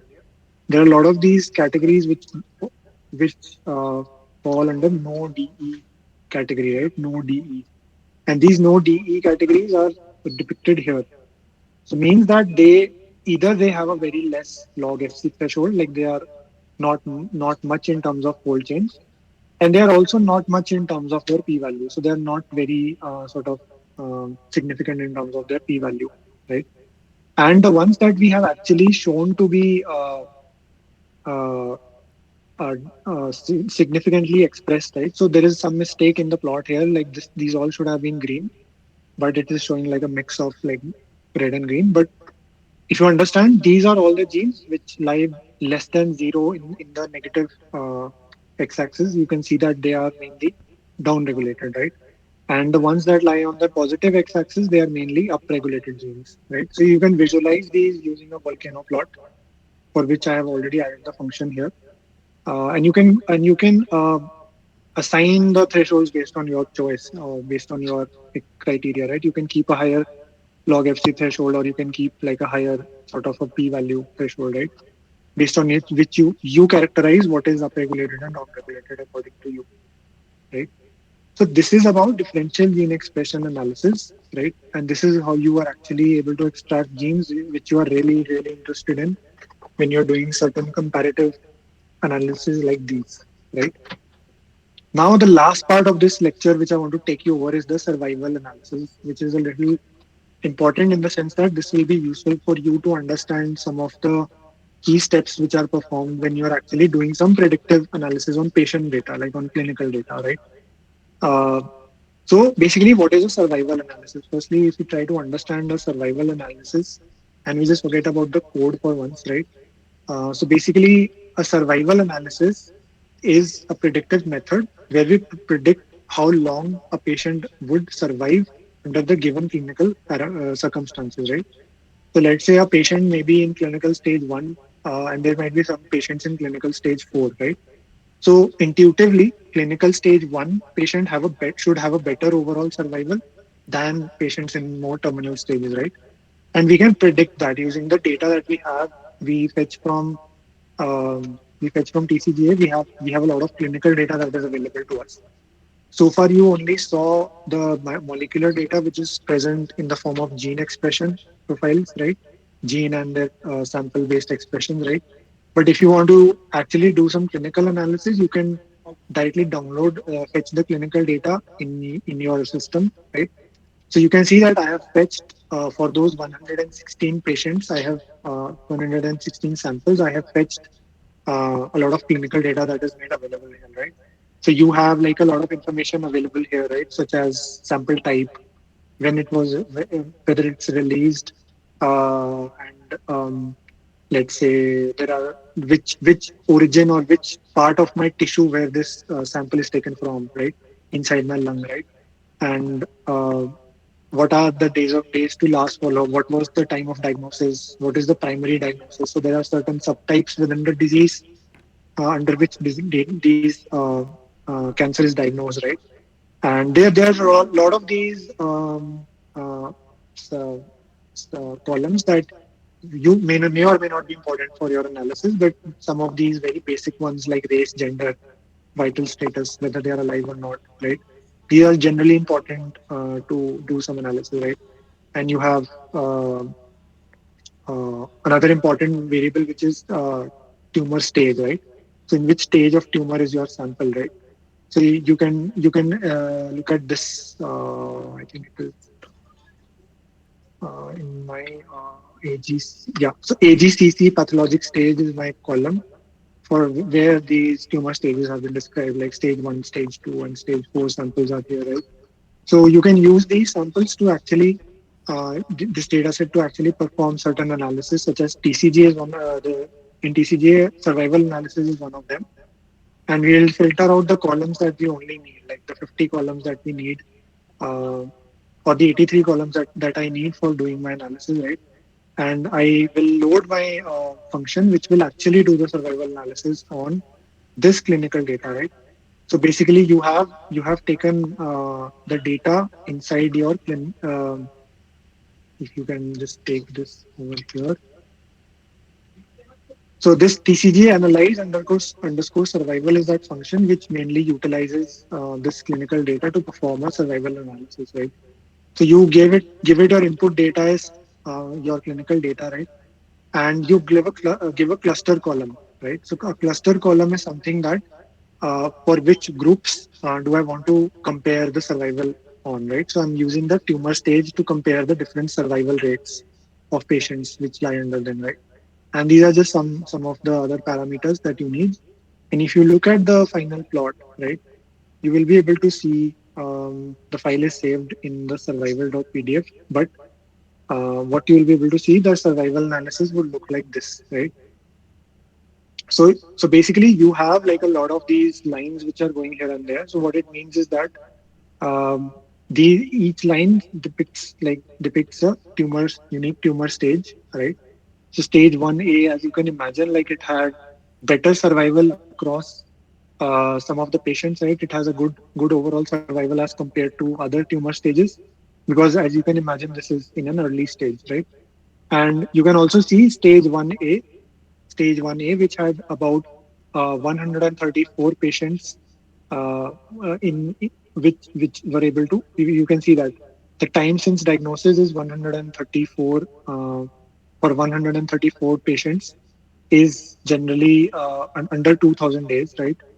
And you can see that it has a better overall survival than other tumor stages, right? You can see stage 1 and 1A has a better overall survival than stage, you can imagine, 4 or maybe stage 3, right? Stage 3, uh, 3A, 3B, right? You can see that 3A, 3B are usually these blue lines, and you can see that their probability of survival is going down very quickly. Like you can see within like within 2000 within 1000 days, their chances of survival are less than 50%, right? But if you see an early stage, like most of the patients, their chances of survival at 1000 days, if you see this point of intersection at 1000 days are higher than 80%, right? 80, 90%. So this is the difference in the survival probabilities of patients in various across various tumor stages. And again, you can do the same thing by utilizing TCGA biolinks functions to do this kind of analysis, right? And you can easily see how quickly a visual graph has been generated for your work, right?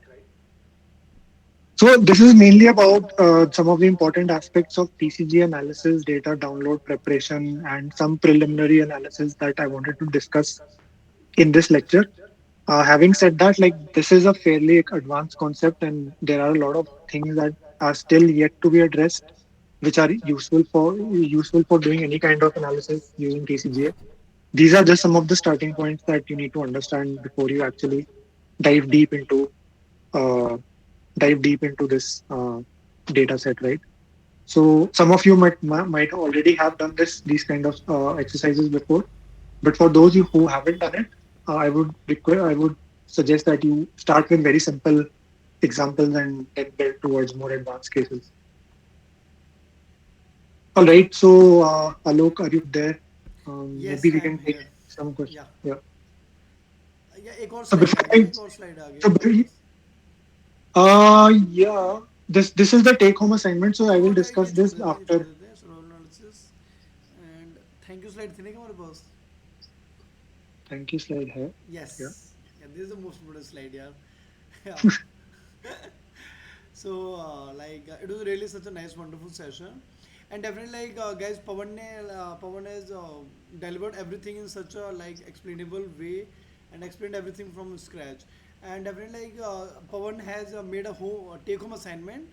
This I will post over, or Pawan will post over the WhatsApp group, and definitely I would highly appreciate that if you will try these questions over your laptop. In the meantime, Pawan will share these complete code files over some platform, and from there you can access these codes and try to run over your local system and see how these things works. Okay, so like if I will have to summarize everything in a short 2 lines, I will just say, again, just give me a minute. Okay, hello. Okay, so just let me take a या minute to go over the हाँ assignment मैं once. कह रहा हूँ एकदम So join कर लो मेरे से एंड हो रहा है basically, this assignment is an तो फिर extension वो of सोच what we are already doing. So as I mentioned earlier, आवाज़ आ रही that है this is a case study where we actually try to discover some potential biomarkers which have some prognostic value. So by prognostic value, I mean that they have some survival predictive value. So this survival curve that you just saw over here, you would be trying to generate the same curve, but using the gene expression हाँ and profile. हो So रहा है basically, you will use the room में हो list of differentially expressed अब बाहर हो genes क्या रूम पे नहीं हो and filter out genes that do not show any differential expression, which we have already अच्छा ओके marked ओके in ठीक the है data फिर set बाहर that बात करते हैं there are certain genes which do not थोड़ी देर have में any मैं बोल differential दूँ expression, right? You can apply an Actually, I was adjusted just saying p-value like because threshold it's and going to log be fc end, threshold if so you that's why I require. asked you to connect. And तो an आप एक important घंटे के लिए step मैं where you बोल can रहा actually filter फिर क्या down, करना है filter some very interesting genes is building these co-expression modules, right? And I've already added some of the steps in the workflow diagram. So there are a lot of ways to find out co-expression modules based on these differentially expressed genes. You can use protein-protein interaction networks to actually build these modules and identify very certain modules which have a very high sort of association with lung adenocarcinoma, right? So you can use databases like external databases such as DisGeneNet. DisGeneNet is a database which generally contains like information on all the genes and their associations with various diseases such as cancer and other type of diseases. And the information that is present in this database is generally mined from various literature articles, right? So they have mined a lot of that information from various publications.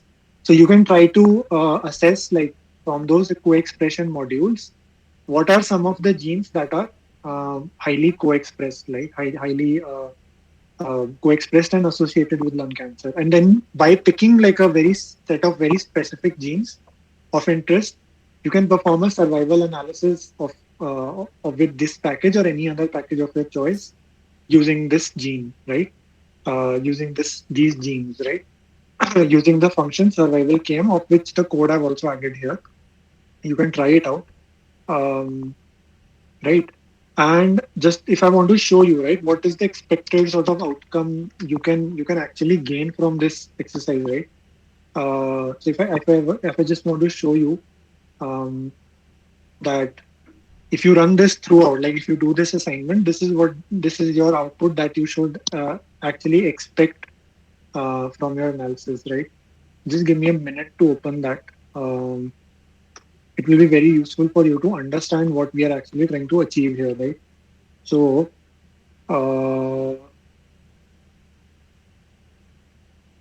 1 minute. Mm, okay, it is in this. Yeah. Okay. So I've done this analysis before, right? I've done all these steps before. So if you try to find out some co-expression modules using these genes, right, and if you utilize certain tools such as string database and your string database and visualize them in Cytoscape or any other visualization software, right? You can create these kind of co-expression modules, right? And from these co-expression modules, you can identify certain genes of interest which are linked to lung carcinoma or other lung-related factors, right? And when you actually filter out some of the genes of interest, right, some of the genes from this of interest, you can run like this kind of survival analysis. What I found that there were like 8 genes which showed like a good poor prognosis, means that some genes expression of some genes showed a very poor prognosis across various samples. So you can see that this example of ANLN gene, it shows like a lot of times when the expression of ANLN is low, lower expression of this gene ensures better survival in the lung cancer patients, right? And a lot of times when this is expression is high, it is showing worse overall survival in this patient.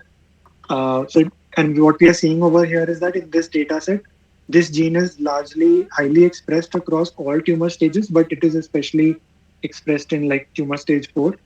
So it is highly expressed in tumor stage 4, for which you can see that it has a poor overall survival across patients. So this is what we mean when we say prognostic value of a potential biomarker discovery which has certain prognostic value, right? And you can try to do this kind of analysis yourself by picking genes which are of your interest from certain pathways which are of your interest. If you have done some kind of preliminary sort of analysis before, you can pick out certain pathways which are of your importance or your interest, and you can pick those gene sets and do this kind of analysis right on top of it. So the idea of showing this was that this is some of the things you can do, and you can expect this kind of output from this analysis, right? And there are many ways to generate these kind of things, but yeah. Yeah. Okay. Yeah. So thanks. So I was just saying, like as Pavan has explained, like these are the things, and this is the complete journey and the way how you will go into the direction of discovering biomarkers. Okay. And after finding out these biomarkers, now again and again you should ask the question, why biomarkers? Because after finding out the biomarkers, the next journey starts, and that journey is of finding out drugs against these particular biomarkers. Because आपने biomarker find out तो कर लिया, लेकिन अब करने क्या इन biomarkers का?